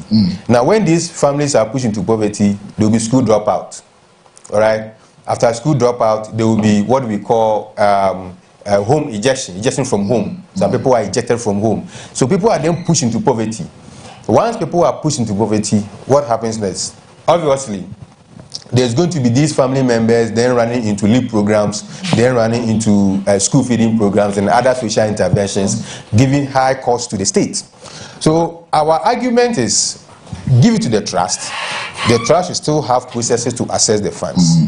Now, the rules are already fragmented all over. So you need to go to the birth and death registry for your death extract. Your obituary must be kept. You must go to the family head, if the family head to give you what we call family head letter from the Bushapin. Now you need to go to the church if the person is a Christian to give you letter that the person was buried from this church. If it's a Muslim, the chief imam must give you a letter. You must go to the district assembly for your burial permit. You know, when you are done, the person is working, you must go to the workplace. If it's an accident, you must go to the police for what we call the TTD. Yes, for police coronary inquest. Yeah. If it's a fire, you must go to the fire service. You know, so a whole lot of, if the person who died in the hospital, you must go to the hospital for the autopsy report. You need the mortuary receipt. A whole documentation must be put together before you can access the funds. With the trust, now it becomes at a central point. Now you put together a few documents, then the investigation will be done. If truly the person is dead and you are also the family member or based on relations, the money should be paid to the family. And then the dividends will be used to run social interventions. So still we have that savings there. Because in every economy, when there are more savings, the economy grows. In every economy where there are more savings, the economy grows. You can also send us your messages on 053-715-8638 via SMS or WhatsApp on all our social media handles. I'm hanging out this morning with Peter Bismarck Coffee. He's the executive director of Elapi. Bismarck, let me find out this. I mean, I know people may argue that these funds are simply sitting idle and could be put to productive use. Is that a convincing argument? Never one. Never one, because dormant account funds doesn't mean it's ownerless. I mean, we don't have owners. Okay. There are owners. So they are not an idle fund. Never. They are idle because the law says they are idle. Yeah, They should be put here. But there are names that is linked Exactly. those Yeah, there are names on it. with some addresses to it. Some phone numbers. Exactly. So it is not free money. And also emails that goes. There are emails. There are, physical addresses on this. There are next of kin on that. So it is not just free money. They are ideal because the law said they should be ideal. Bring the money to the Bank of Ghana, it will be there forever. Period. Until someone comes for it. Even if you want to access, I told you there are a lot of hurdles to reactivate the account. Yeah. So we can't say because it's ideal, let us pick the money and use it. We shouldn't say that. I'm surprised the finance ministry was just saying we need to start using these funds for national development. Without thinking of how do we revolve this money. There should be a framework to guide its use. A proper framework, transparent one, an accountable one. Because we have accountable issues. We have trust issues in this country. Yeah. And the finance ministry will bear me and really do understand that. Truly, there should be a proper framework. Yes, I know they are writing a policy. They put together a committee, which we have Ilapi rep on the committee. Yeah, the committee is between the Bank of Ghana and then that of the finance ministry. And there's a rep from Ilapi on it. We are fine. So they are putting together a report to identify and quantify dormancy beyond the banks. We want to go through to insurance, stock exchange, pension, and other forms of savings. The rural banks, they are all there. They all have money. Money are there. People buy shares each and every day. And there are people who also doing savings in the blind side of their families. They wouldn't want them to see or have S amount of money, and then the person passes away. You don't get information. Exactly. So that can link you to someone. Yeah, you are right. So they want to quantify everything, because for us, we have between 2016 to 2024. That's it. $500 million Ghana cedis are mentioned. Yeah. So we shouldn't just say it's an ideal money. The law has made it an ideal. But if you really want to locate the families, we should be able to do that. And I've mentioned that in Italy, they have an asset trust. Right? In Malaysia, they have an asset trust. Okay. There's something managing it. I've seen people asking government to use for what we call a social enterprise project. Fine. You can use for whatever you want to use the money for. But it should be a revolving. Yes, something must manage. An institution must manage it. Manage it, invest, make dividends. Use. You see, the thing is, there should be a perpetual ownership. If it takes 1,000 years and the family is able to trace it, they should be able to access the funds. And it's where I said the funds, not when the finance ministry and Bank of Ghana will say that we don't have money to pay families who are accessing their funds. We don't want to hear that. Now, let me find out this. Should there be, what safeguards? You say you have a member on the committee, but what safeguards must be put in place to make sure that the legitimate account holders or their beneficiaries can reclaim their money whenever they come forward? So first, streamline the process. Okay. It's fragmented. How to run around all these institutions I mentioned for this document to be processed and submitted to these banks or the Bank of trust or whatever. So reduce the processes. If I have letter of administration and I have mandate extract with obituary and then a letter from the Busuapin, it should be enough for investigations. Okay. It should be enough. 4 documents should be enough for investigation. I'm not sure the court will lie by giving you letter of administration.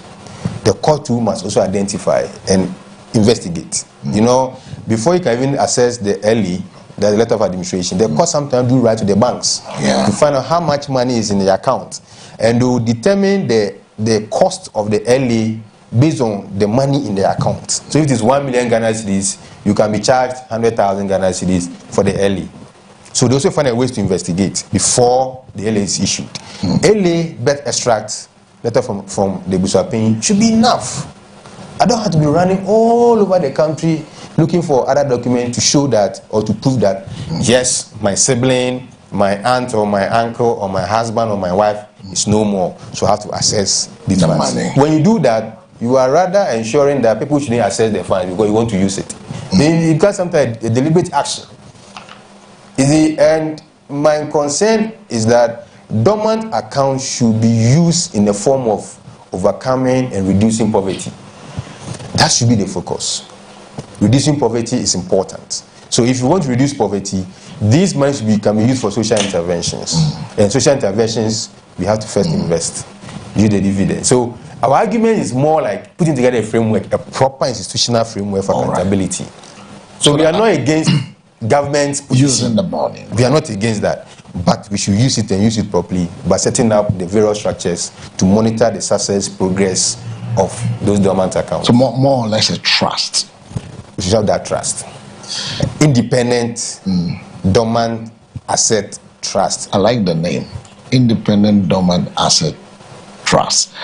But the question that brings to the moral aspect of it, I mean, could government access to the dormant funds also create some moral hazard when citizens become less confident about leaving their monies in the banks? Yeah, this is a technical and important question. You know, we all have trust issues with the banks, with the insurance companies. What they tell you is not what they do, what they deliver. Right. So if government says, I want to use the funds, though they say there's going to be a framework, we don't know government intentions about the framework. That's what we are proposing our framework. Now, government will be in haste to assess these funds for national development. You want to assess it, there are a lot of issues to go through, hurdles to go through. People will still go back to their traditional means of savings, right? Sometimes they will be happy to even go into cryptocurrency. They'll be happy to go into other forms of investment, like forex trading, rather than saving it in the bank where government will take control over. This is done in South Sudan. South Sudan, after 5 to 10 years, it becomes government revenue automatically. Wow. You can't access it. Switzerland, 30 years, automatic, it becomes government revenue. Right? Now, when parent or fund want to access the funds, there's what we call inheritance tax. Sure. So government can just allow people to access and take its inheritance tax out of that. So for us, as I've been telling you, government has the legal right, but not everything legal is ethical. Right? Not everything legal is ethical. So put in the measures, ensure families can access it. Tailor the entire conversation towards poverty reduction. Okay. Because I've told you, when someone dies in the family, 6 people are pushed into poverty. 6.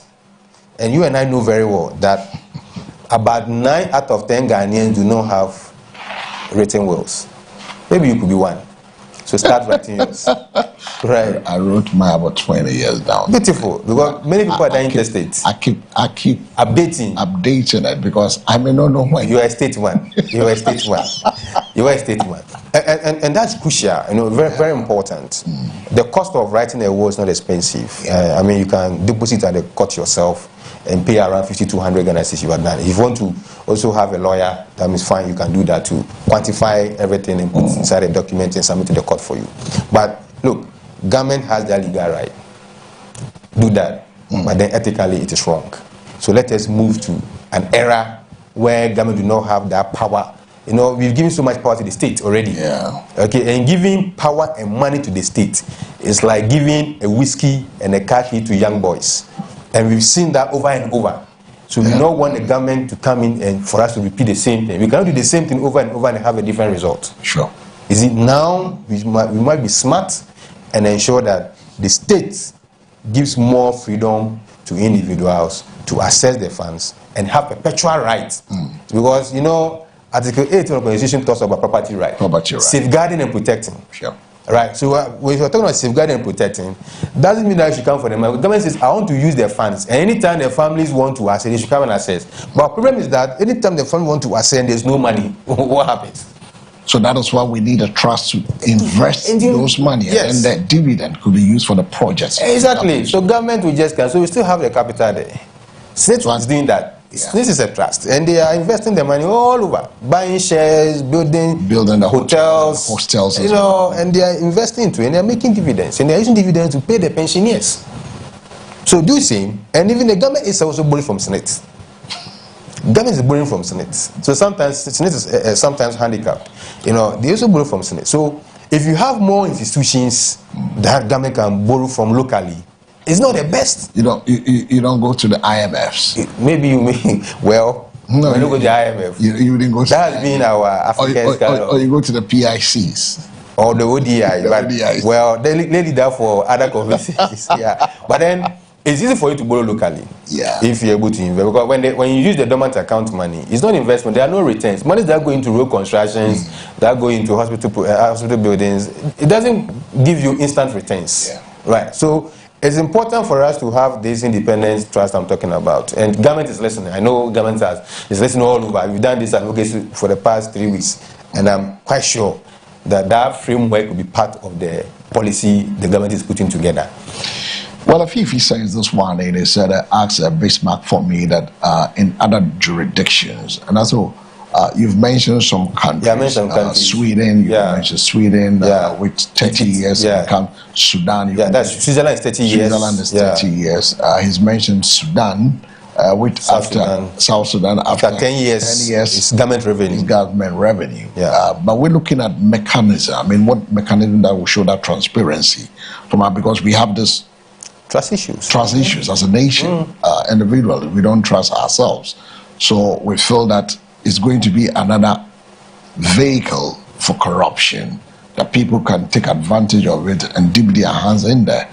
But if we know specifically that this has been set up to earmark or to generate the revenue, to look at the LEAP, to look at agriculture, to look at school feeding, and then we know that, okay, this is our source of funding for school feeding, so we don't go to the World Bank to go borrow at the detriment of the taxpayer and pay some higher fees on those money. I think it should be something that government should be looking at. I don't know you out there viewing us, whether you also have something you want to add, but if government genuinely needs revenue, should it be looking at dormant funds at all? Or does this exposes a deeper problem with Ghana's revenue mobilization? Yeah. So, I mean, the latter, there is a deeper problem. You know, revenue mobilization isn't that easy, we understand. Leakages are there. Government is not closing these leakages. Every year, we see the GRA mentioning that we have exceeded our target. Yet we say revenue is still not enough. So sometimes ask yourself, how do we meet our targets and still not having enough? And we still have to go borrow money to pay salaries. You see, and government is looking for a low-hanging fruit to just pluck. Whereas there's so much money in the system where we need to just close the leakages. Go to the port. We live in Tema. A lot of things are happening there. Both the seaport and the airports. A lot of things are happening there. We have an environment where there's so much arable lands. We have an environment there's gold, there are minerals. We have oil. So are we saying that the oil money is still not enough, that we need to tap into dormant accounts? Yes, it means that there's something wrong. There's a problem. There's a problem. There's a deeper problem when it comes to mobilization. So where are all those monies going to? The royalties, the mineral royalties and stuff. And the number of taxes were paid on the minerals. The free zones, big companies all over the country. When you go to the extraction and energy sector, the amount of taxes there is super. So you ask yourself, so why do we go tap into this then? Why do you come to? It means that we have a problem. Because this one, the money is already there, sitting free. You just pick it up and start using.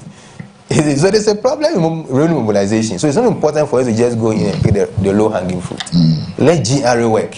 Let them go around and take the money. The leakages, because to some extent, these leakages are done by the various institutions who want to make money for themselves in the form of bribery and corruption.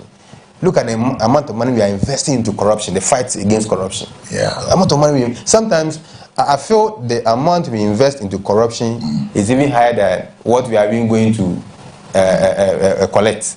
You know, look at the amount of money given to OSP, amount of money given to FIC. Look at the money given to the NIB now. You know, and all the various anti-corruption state institutions. We invest so much, paying salaries, vehicles, investigations, going to court. The amount of money we spend on this just to fight corruption, you will not be able to be successful. Jailing people is not an answer to corruption. It's not an answer to corruption. Naming and shaming is not an answer to corruption. We need the money. If you can't access the money and you waste so much resources going to court and you jail the person, it ends there. No confiscation. How many of these individuals we have ever jailed that we confiscated X amount out of that? How many? But we take them to the jail, we feed them again. We feed them with state money again. So if you cannot access funds through revenue mobilization and close the leakages, don't go for these low-hanging fruits. Don't go for it. Don't go for the low-hanging fruits. You can also join us. 053-715-8638 is the numbers. You can also join us. Send your messages to us. Let us hear your voices. As I'm hanging out this morning with Peter Bismarck-Coffey. He's the executive director of ILAPI Ghana, and we're trying to find out from whether the dormant bank accounts is morally is it right? Does it show an integrity? Is that a government finding it difficult to go mobilize funds to run its affairs, to run its budget?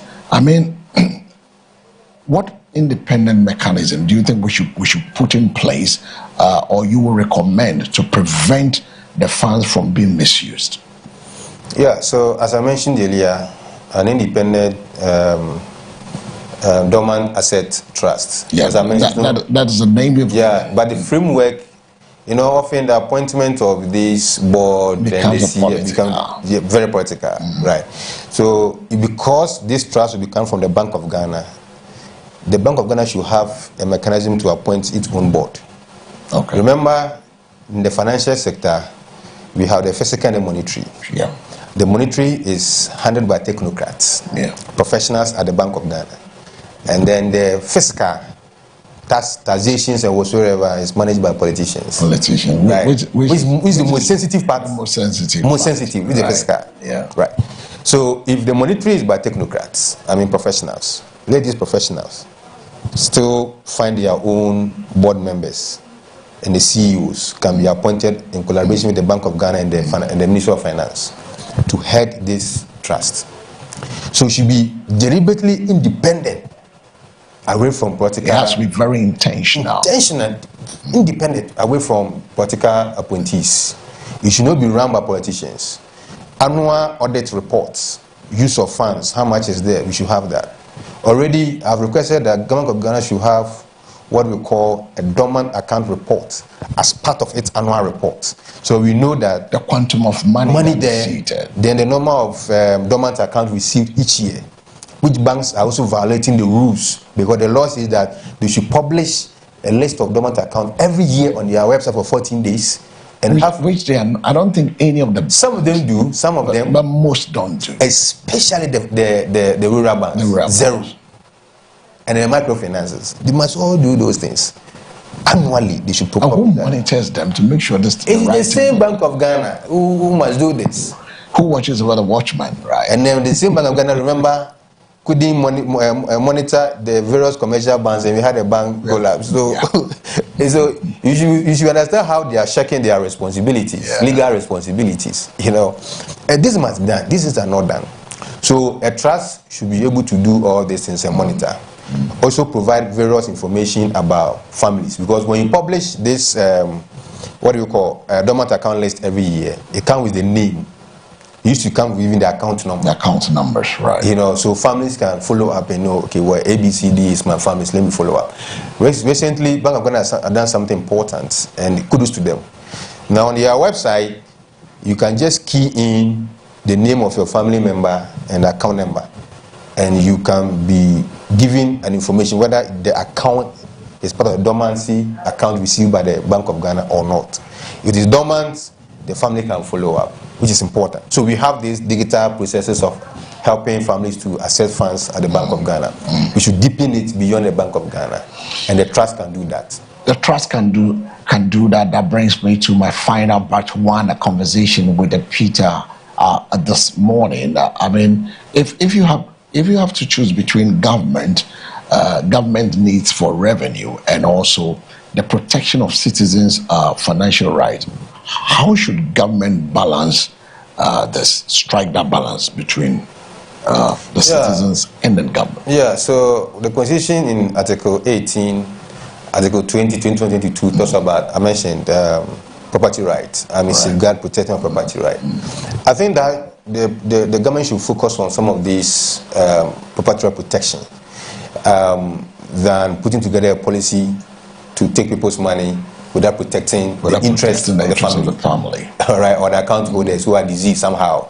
Right. So government should, yes, play the legal responsibility and still factor in the ethical responsibility, the moral imperatives must play a key role that people will trust the state. The thing is about building trust between the state and the citizens, and this can be done by protecting the properties of the individuals. So I feel the difference between the morality and then the legality of doing things in Ghana here, to some extent, I didn't be able to achieve the result we need. Because the law is always looking more legal than being moral. All right? Yeah. And the society is more moral than the state. It's because the state says that I can even, if you read the Article 8, it says that I can even use certain property in the interest of the state. In the interest of the state, right. Okay. That is why I always say that if you have herbs, Indian herbs grown in your house, accidentally they came out, it belongs to you. Yes. But if gold accidentally came out from the soil, it belongs to the state. It belongs to the state, which is so under my bed, I'm lying on a gold belt. Then I decided, okay. Then government said that is not for you. It's not for you. But if you wake up and there are Indian herbs or the weed plants grown, I mean they just came out from somewhere on your compound, the government says that is yours. So you need to be arrested. But if it's gold, it's not yours, for the state. You need to live there. If it's oil, it's for the state. You need to live there. You get it? So they are holding it in trust for the people. Exactly. You can see cocoa. Cocoa is not a practical commodity. I said I don't want to sell my cocoa to the government. I want to send it to Cote d'Ivoire. The government says no, you are smuggling. You have to sell it to me.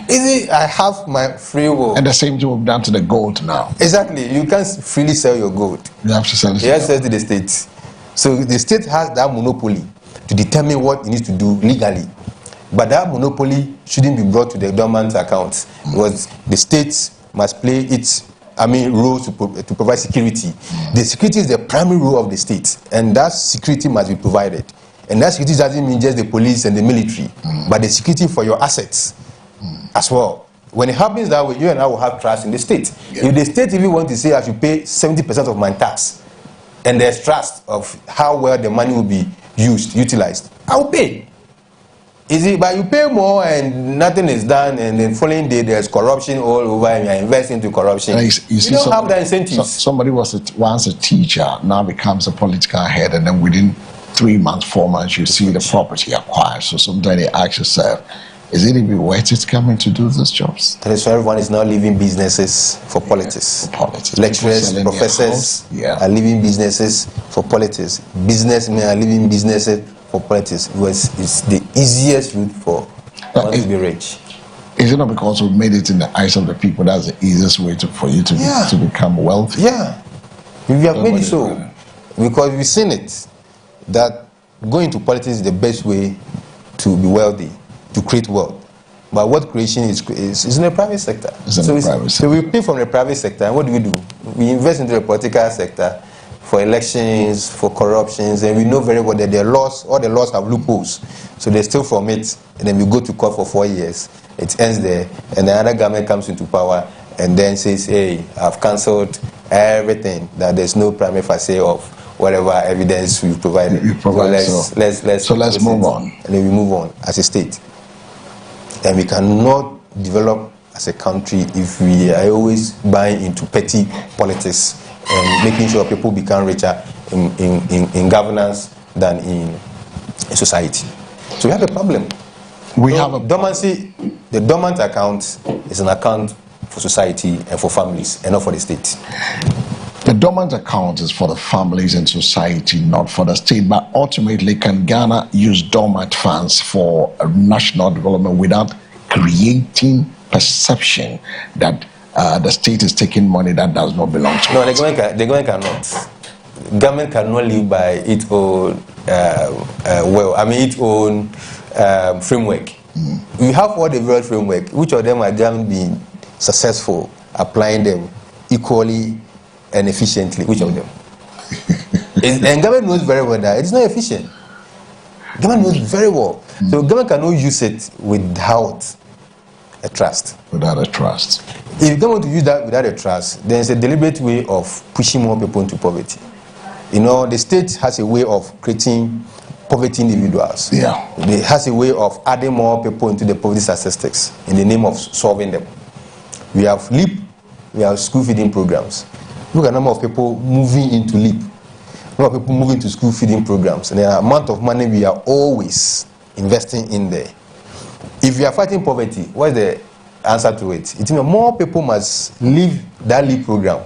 When more people are leaving the program, we are saying people are getting better off. People are now becoming economically okay.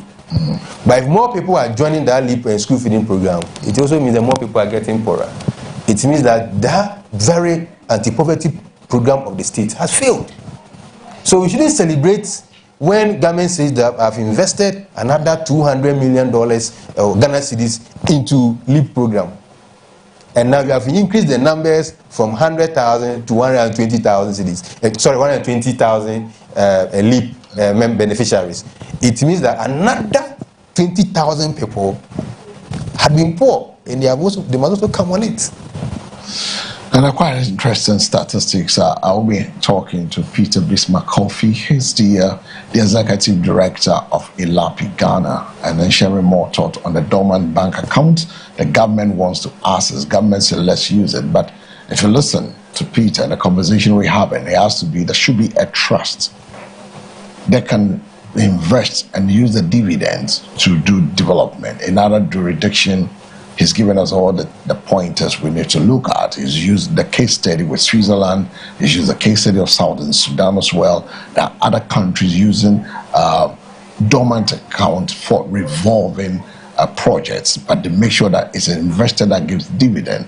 We should make it easier for people if they find out that my family member's account is this and the person has passed on, they can always access the account just like. So holding it in trust for the people until somebody comes up and say, this is for me.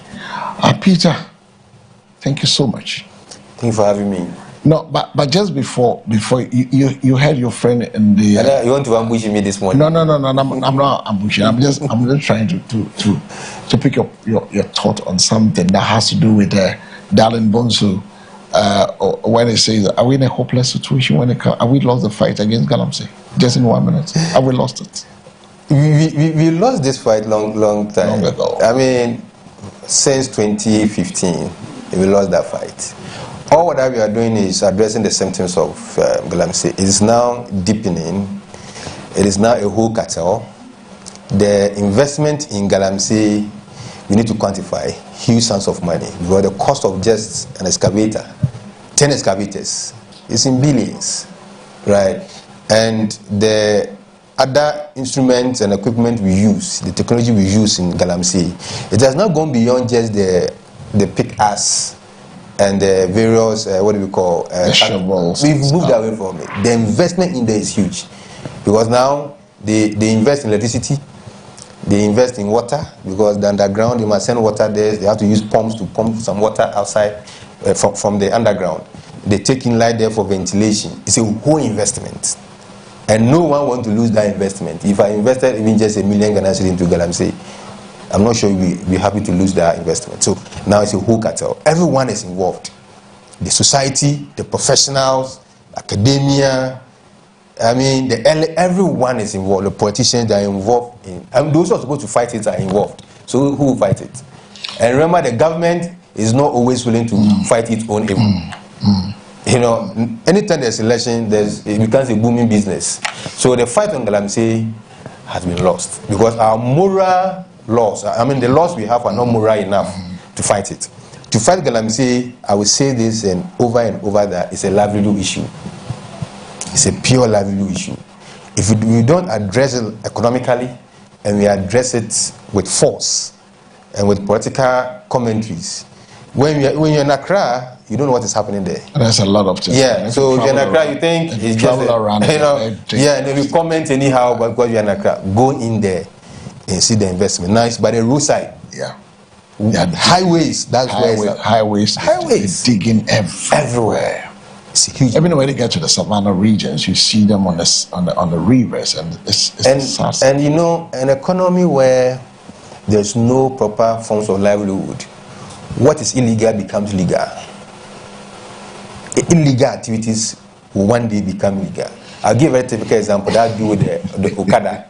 Yeah. Okada is an illegal transport system. Now what are we doing? We've made it legal. We are trying to make it legal, find laws for it. Which is wrong.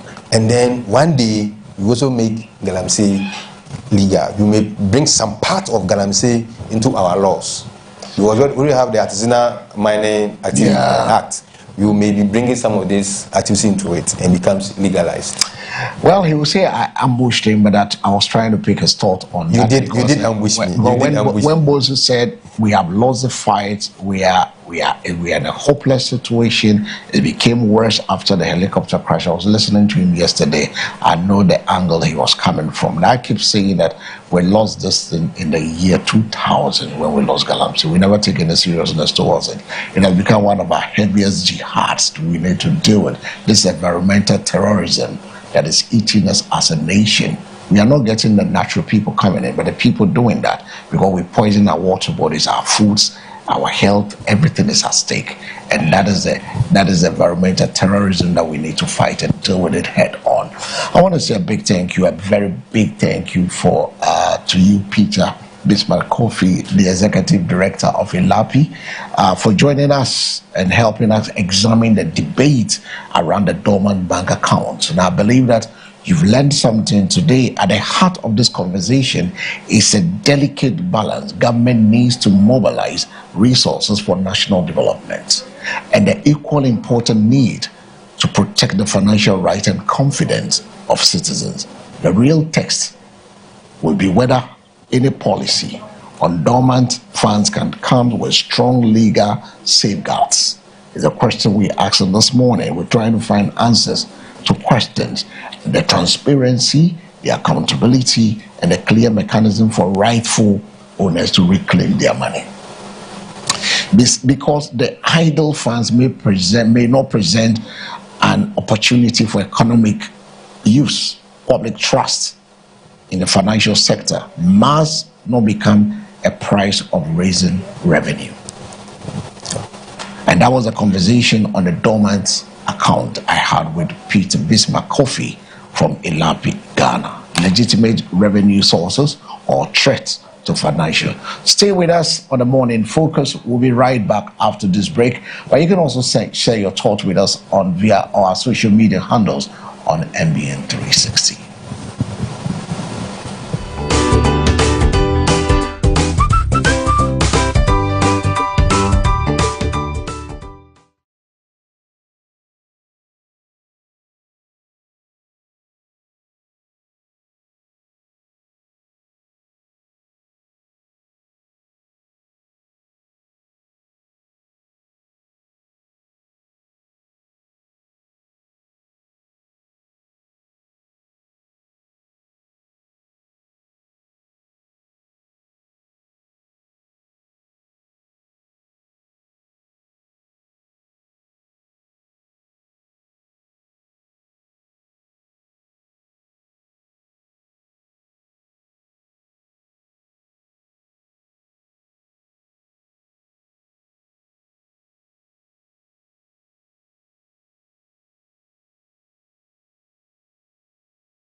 right, so welcome back from the quick break. We did have that conversation with Peter McCoffey of Ilapi, Ghana, on the dormant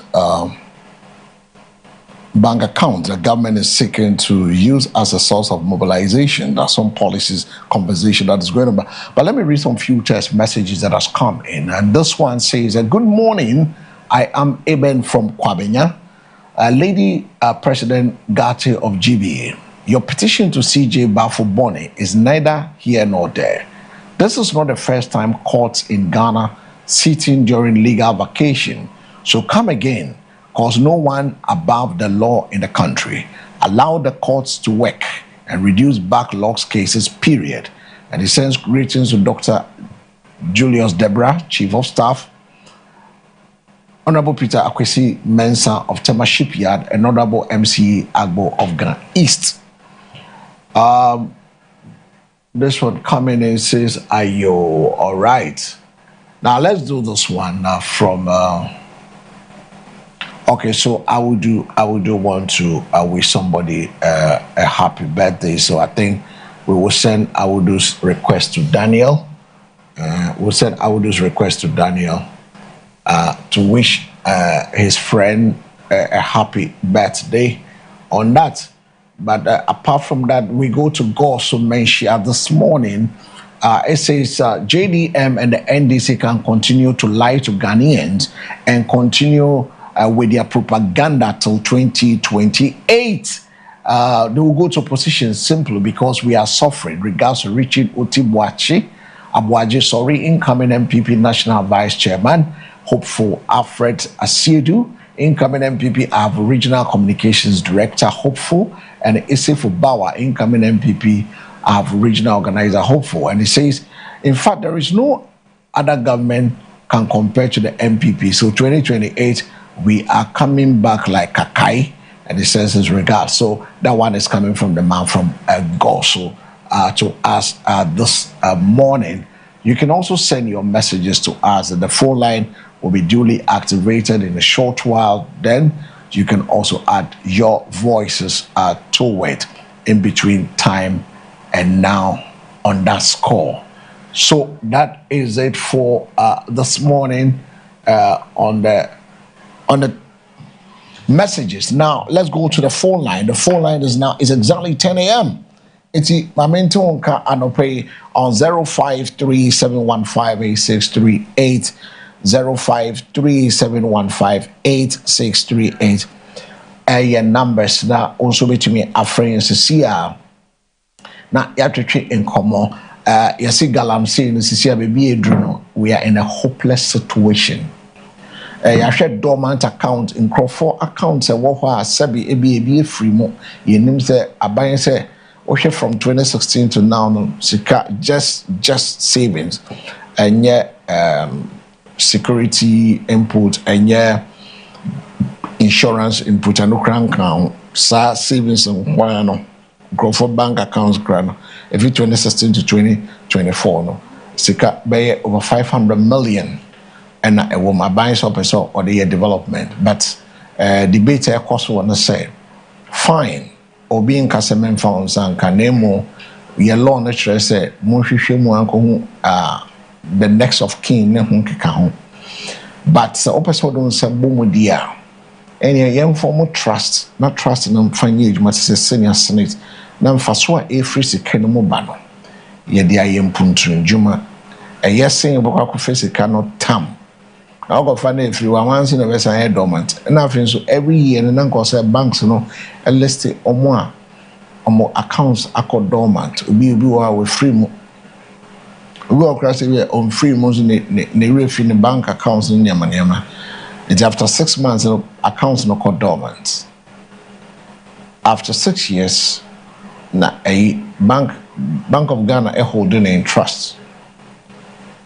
And common son the attrition as I say a buy into me and mobilize revenue to any air share a honso. You will never be brea a brain scar as on my adding near Danny a share dormant and money 053-715-8638. A numbers are also over to me the wide venture a faso a year and a pay. It's Enti Mamente Wonka, let me hear from you this morning. 053-715-8638. 053-715-8638. Aye numbers no NCBA maybe sorry jumedi so edit many actually add for so na makwakwaye. 053-715-8638. 053-715-8638. Aye numbers are also ubetumi edit wadwentre afaso edit abrain enti mayente wonka aye ene anopay. The phone line is duly activated, so whilst waiting for your calls to come in, let me run through some of the stories that has also come up. Was EHM call 11 confirmed dead, several others injured in the Ofankor barrier accident. 11 dead, several others injured in the Ofankor barrier accident. Tough war in Tema as TMA allegedly halts the TDC-led government housing project. And also, Asamo, tension is brewing in Tema between the Tema Metropolitan Assembly and the TDC Ghana Limited over the execution of a major government housing project in the metropolis. The tension escalated on Wednesday, August 12, when the TMA, led by the Metropolitan Chief Executive E.B. Bright, allegedly moved to halt and destroy portions of an ongoing government project site at Site 3 in Community 1. The Assembly action followed a directive issued to the TDC Ghana Limited to halt construction and produce the requisite statutory permit for the project. In a letter dated August 10, 2026, accompanied by enforcement notice, TMA accused TDC Ghana Limited of developing a site on an open space designated for public use. The Assembly cited Section 91 of the Local Governance Act 2016, Act 936, as well as Section 113, 117, 118, 119, 120, 121, 160, and 161 of the Land Use and Spatial Planning Act 2016, Act 925, together with the TMA Bylaws 2018 on unauthorized development. Detention ekoso ewo Tema. Menu kasi tensions everywhere ewo Tema. CMA and TDC. Ena ntoko twitwe bi eyineti basa emfasumo enye emwa emfasumo emwa otie se ye ne asinaba nana radio so edi nkomo about transport fares or say okofo car na obi kase or ya increase fare mentria sa fare no old fare na or say utria. ECG explained power outage in the West African Deco area.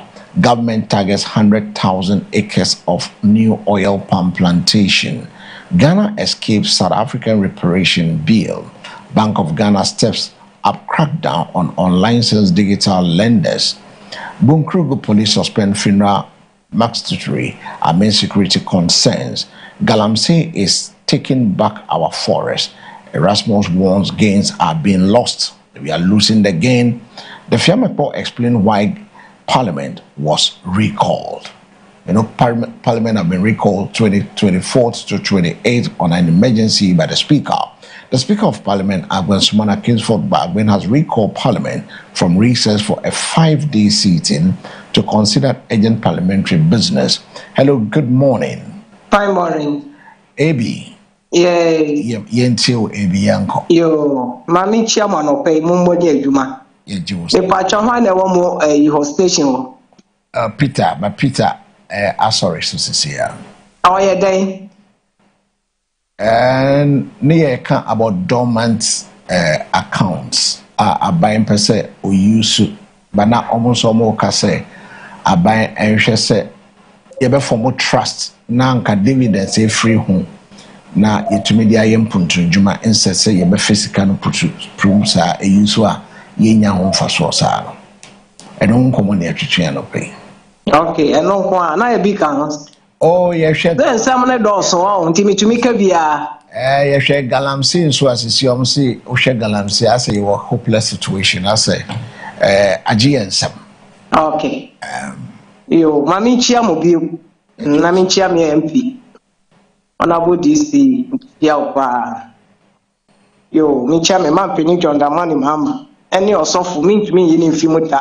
Nkyia ne pa ani mo adwuma yefo. Eji oso. Woman na enra oba na so opɛ ɔkɔ da impo ɛwɔ tema Tema West deputy. Okay, tema fo ye sremo monto aba na ma ne bum no wini no bo adwuma fama mo.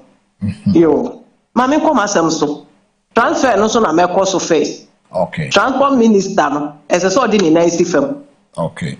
Ɛsɛ sɛ ɔde ne nan si fam pop ɛyɛ na nipa bia yɛ ɔma dwen sɛ ndi si ba power ɛsin bia ni ɔmanum nti ni ɔmo pɛ bia no ɔmo yɛ bɛtɛ mmra ɛne yɛde yɛ adwuma sɛ bia nyina yɛ wɔ Ghana ha yɛ bɛtu petrol mu ɛkɔ sɛn so na price ahina na amɔgye tamre no na spare ne yɛn tu mu ɛnɛ yɛn tu fa mu obi ade ne pɛ na ɔde atum na minister wote wɔn ntumi nteki action bia nya ho hwee na ɔde wano kɛkɛ ɛka na sɛ wonyɛ ho hwee a ni obi apɛ na ɔbɛyɛ na nea wɔyɛ nyinaa no wɔsesa ahwea ɛde gu yɛ garie mu ɛbɛkɔ mmra nyinaa na ɛda NDC foɔ so ɛnneɛma nketenkete bi sɛ yade a ɛdi party nya ɛyɛ na ɛyɛ me ya na anɔpɛ yɛ ahwɛ accident ɛsi yɛ ɛwɔ road no so light ɛyɛ fɛn sɛ street light ɛhe na street light ne wɔ a montumi fa bi ɛmbobɔ kwan no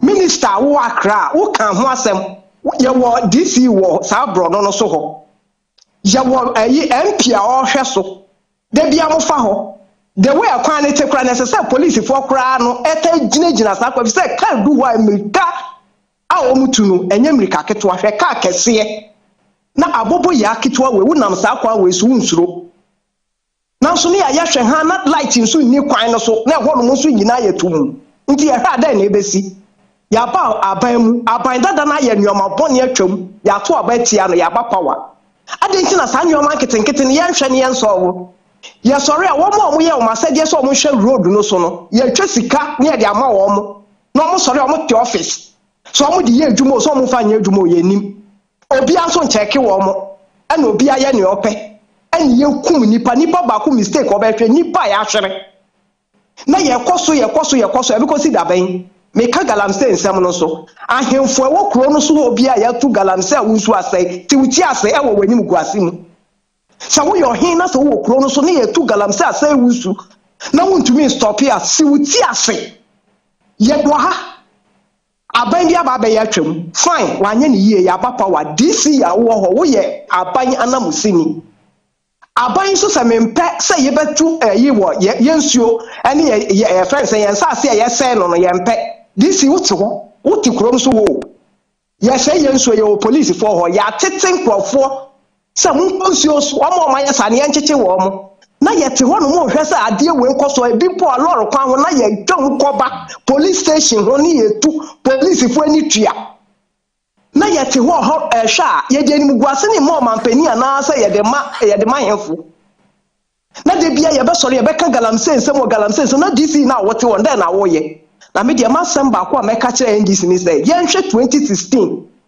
saa mbere no na yɛyɛ galamsey ɔbɛtini yɛnsu nsɛe enti saa kwan no yɛntumi mfa so ne yɛnyɛ galamsey a yɛnsu nsɛe yɛaba pa wɔ yɛkɔ 2 years yɛsan ka galamsey nsɛm da bia ne yɛka na DC na ɔwɔ hɔ no wadwuma ne sɛn wadwuma paa ne sɛn mesan ka kɔ ɛfɛ ne sɛn ministry a ɛhwɛ education yɛwura Haruna Drisu mpanimfoɔ no moma wɔn ani nkɔ no hɔ ɛne mu ntaka moma wɔn ani nkɔ wɔn so pa ɛwɔ mu nnwuma yɛ mu ɛne communication yɛfɛ sɛ minister no yɛwɔ ministers foɔ bebree betumi abobɔ wɔn din NDC foɔ nya hwɛ yie saa ministry hɔ no ɛde yɛn bɛkɔ opposition a yɛbɛti yɛn ni no ade bɛ edipa na ɛbɛyɛ yɛn minister ya appoint wakɔ nneɛma nkɔ yie wɔ aban dada ne mu ɛyi na a friend saying, a teacher for them culture lances, you know, Yaka say by Betrum, the atom. Now your minister, who shall say, so now to war, as I am Cosso, a babu party no. A babu party no, Montaka recruitment, no, and then I find your market on canvas and be move. Tom opposition, and so measure on crop also jata there. And then can't she until recruitment, no, yeah, and the same. Yet, again, how you want penny for. Yeah, what a year friend say, you will say, don't get your off. You rough, have you got the war? A year friend is saying, you are my penny pointing here, or one I show you. You are Deborah, you are war. Or my penny up the chim war. It's a mobile year recruitment, it's one who some profits now on film or trick. I am for more. Well, it's now we need to be a mobile yama or more. And ne. MPP for no mufa kwetu kwan to form nkrofo no wo san masa nkrofo we akwanya jam nkrofo atena ho ya fa obi wo nadbo se hefa e ba ye bosom ya he se ntua meka yewura ayi e fa ne sen basentali ehe na wo wrap up nation na yewura sami jemfi nyame asomdwe enka yewura sami jemfi nyame asomdwe enka no ada na motete yensa all right ada anya tumi a ya da so sa. Yeah, that was your friend AB, and that's from Akritia 0537158638. Oba no abone till no we see from no beans for 0537158638 is the numbers. You can also join us here. Let's have this conversation together. And then I said, we walk. Hello, good morning. Good morning, sir. But your friend, Shortman Bukwasi. Bukwasi, Shortman, it's you. You, Papa, Medawasi, so I'm Mama Quenya saying, Castaniel beyond the BN station saying, Treya, Yamishram. You, me pacho me come asem, a Ministry of Transport, senior assistant, a kind is Siano, a Yaro bra. Then your mom for drivers, ye be deep in brasho munsem to Tulor Femu by heart. And dra me for car from Myra Cortes.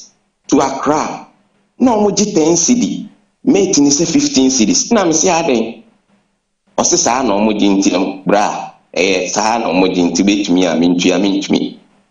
The 5 cedi just short distance, so what the 5 cedi na to Myra Cortes to book was a taxi for an AG 6 cedi, to see omoji 10 cedi, for an AG 5 cedi, to see omoji 7 cedi.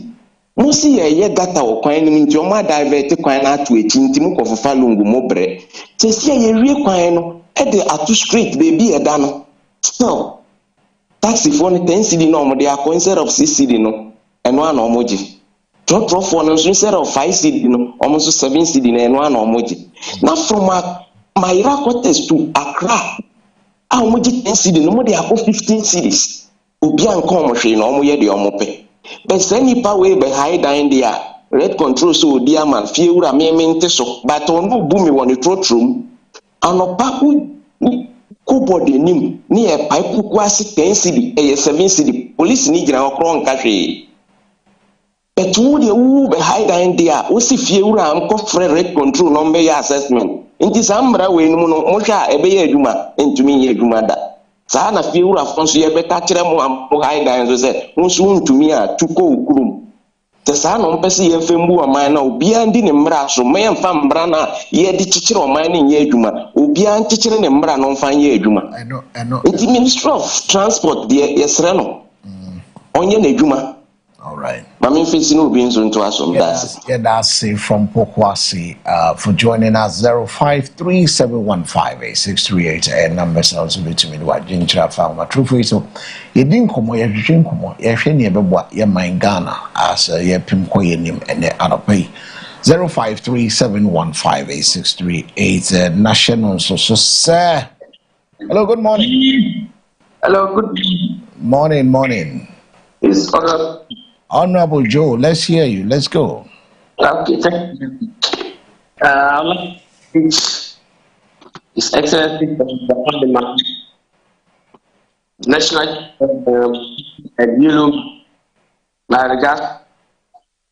the first road act that get up early hour today. But it's quite, I felt I don't thank out. Mostly pink rose after bad rose. As you come, it means that the rose that those rose are called a lot of acid. And I listen to people who say every event on that. So it means that you're picking up this same right. Please let acid. Please. I am appealing. Essential, we must do to avoid unfortunate. Now let me take the Parliament on recess. The Speaker called to come and then put on major. I think that I want to remain legal. The Constitution mandates Parliament to go on it, and the same Constitution that gives the Speaker of Parliament to call parents in case there is an emergency issue. So, in the same Constitution that also mandates the Chief Justice to go on investigation, but also given the Chief Justice to allow prominent cases to continue while the legal system is ongoing. And I want to appeal to my brothers and people that when cases are being pursued in legal vacation, it is never a criminal activity. It has nothing to do with the Constitution or go wrong. You should know. It does not hurt the Constitution. They did it. Former President Ford did it. It's time, during the time, the former Chief Nanado's era, 2023, it happened. And why is it that it cannot happen in 2023? So sometimes when I look at people, they look at themselves to be special. When they are doing something, it's normal. When any other Ghanaian is doing, look at it to normal. So I am appealing to the city, the current system. You should go ahead, continue with the anybody, the council at continue with the that is part of public. So please, we should understand that Ghana's constitution is for all Ghanaians, and this also goes Ghana back. It is a very restricted association. But the method was the leadership of the association has rendered useless. Because they have taken it to NPP and not Ghana. That is part of the administration. Okay. When NPP is in power, they go to sleep. When NPP, then you see them they will talk. The letter you know is useless. If you point into that, it's not mind you. You refuse to speak. When another one thing, you never said it. You think we have to. We told you that those times when anything maintain your peace. Today you are put to back where nobody will find. The last thing on our Lord, you see the driver are not being fair. When flood dies came out, they quickly eat their first. When there's a party, then they say, no, peppers, it's not fair. Please, we should have in mind that those who want that are your brothers and sisters. And therefore, be able to expect people of whatever you do. And you think I want to sponsor the government, you are sponsoring you. Well, if the government is able to do that, all of us will enjoy. All right. All of us. All right,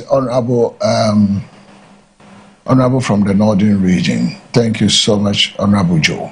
0537158638 and numbers. You can also join us. Let's have a conversation. I just can do one more call, and then we can wrap up today's edition of the phone-in segment on the Morning Focus. And then we turn our attention to wish our birthday celebrants. And then after that, we say goodbye to ourselves. It is hello. Hello, good morning. Good morning, and I'm to say. Nyamia Dumo Boga. No, it's Yabi. Bia. And the Masman come back. And I eat the account. On Saturday, what Masipa. The catcher said, Ministers Nipping Ya. Or Saban Papa, but people on the American. Or with some young people. Intimidala Sipa, one day, Denia. Motomia. Upon her, and then Uncle Nania Bambo. The Babette Yamu. Because many of them for your poor. When the member come, as someone say, Kramunibia Becassa, Miss Le, for your Daniel. Me, I'm a good, yeah. The Diana not to be a channel. It's just if we are never existed. Another Kramunibia will get on. Because we are saying the contact with you. The second meaning of attack. The second, a buying friend, still child with a treatment. Mohammed, that answer to the mind. And for me, from some from a plant or Kamugo field, and that answer me. No son of Kamusi. I thought you in Kataman. No more, yeah, a moment, the customer of my Ghana. Remember, we are possible as America. Because if MPP power, it means we can't be Japan. Now, what about me down or I don't know what about from Christian. I don't really Katama MPP. Just also for this movement. Let's get on the ancient. Because, yeah, me Ghana, a first one, now, of the business. The states are making that. But one play in my part of the community and of Yan. The second time before I put on my own, because of you go home. Second, you need to me. What you call for your own stuff. Then the death is a prayer. Who we are talking, who did Papa move to any reference to a topic. And in some things, stop no. And yes, there is down. And I go, who's a Martin. Also, put down us for them. I can so be both talk about PCA. Papa Castle. Can go, Papa, we are so full. Papa, so probably power. But now, that's it. Time to you. Now, you're bringing us up now. We have the Mumma. In the yes. The Mama, I'm friend one. I can't be for demonstration yet. I'm telling you, when I give you, because we need your customer, not Ghana. But we need that Cacadia, and we are in a have what necessary. Because we are more broken to our it's not that your mamma to support and pass any method. And so, I don't know any spy. We are calm, living in the century. Because I'm cut on pound again. But who are you kind? I'm not your mamma, not at the beginning. What are you all? Or can you let me so? We stay handling here. Ask them who has given that to go. Yes, it's no more yellow and I the taxi. The taxi. Okay. The mum can police. And they can afford. Amumpa and crash in your mom, don't have them. But think I think your move, but being so you can afford. And then can appreciate. Only young call for them to main. Amumpa pepper and you put your uncle piano. Because the problem is there in the police report. Okay. Yeah, Tiboga. And that happened to be my final call for this morning. Let me quickly round through the birthday list quickly, and then we say bye-bye to all of you out there. It's been a wonderful time hanging out with you. We're wishing you the birthday are we doing it? Okay, so this one is a birthday from a birthday. Say happy birthday to our CEO. Wishing you success, health, and all the best this year. Cheers to you on your birthday. Have a blessed year and a wonderful day. Love you always from now to you with love. So now wishing a CEO, we wish you long life, good health, and plenty money. This one also say, help me wish my lovely in-law, Madam Charity Gogo of Kaswa, happy birthday. Now, who is mixing up the things? Help me wish my lovely in-law, Madam Charity Gogo of Kaswa, a happy birthday. I wish a long life and prosperity full of good health. It is my prayer you age with massive grace. From my lovely wife, Mrs. Rita Kumasa, and the children, sent by Abolo, my common sense. So Abolo wishing her. And then this one is from Madame Emefa, Mom Emefa. We're moving on to our next birthday wish. And this one is coming from Madame Emefa to her lovely daughter, Tamod Akushika Glover. So that is the next birthday wish. So Abolo is gone. Let's do the next way. All right. So this one is a happy birthday from Mom Emefa. Happy birthday to my beloved daughter, Akushika Glover, CEO of Shika Polish Lounge and Spa. My dear daughter, on this special day, I thank God for the gift of your life. I'm so proud of the woman you have become, strong, hardworking, determined, and full of grace.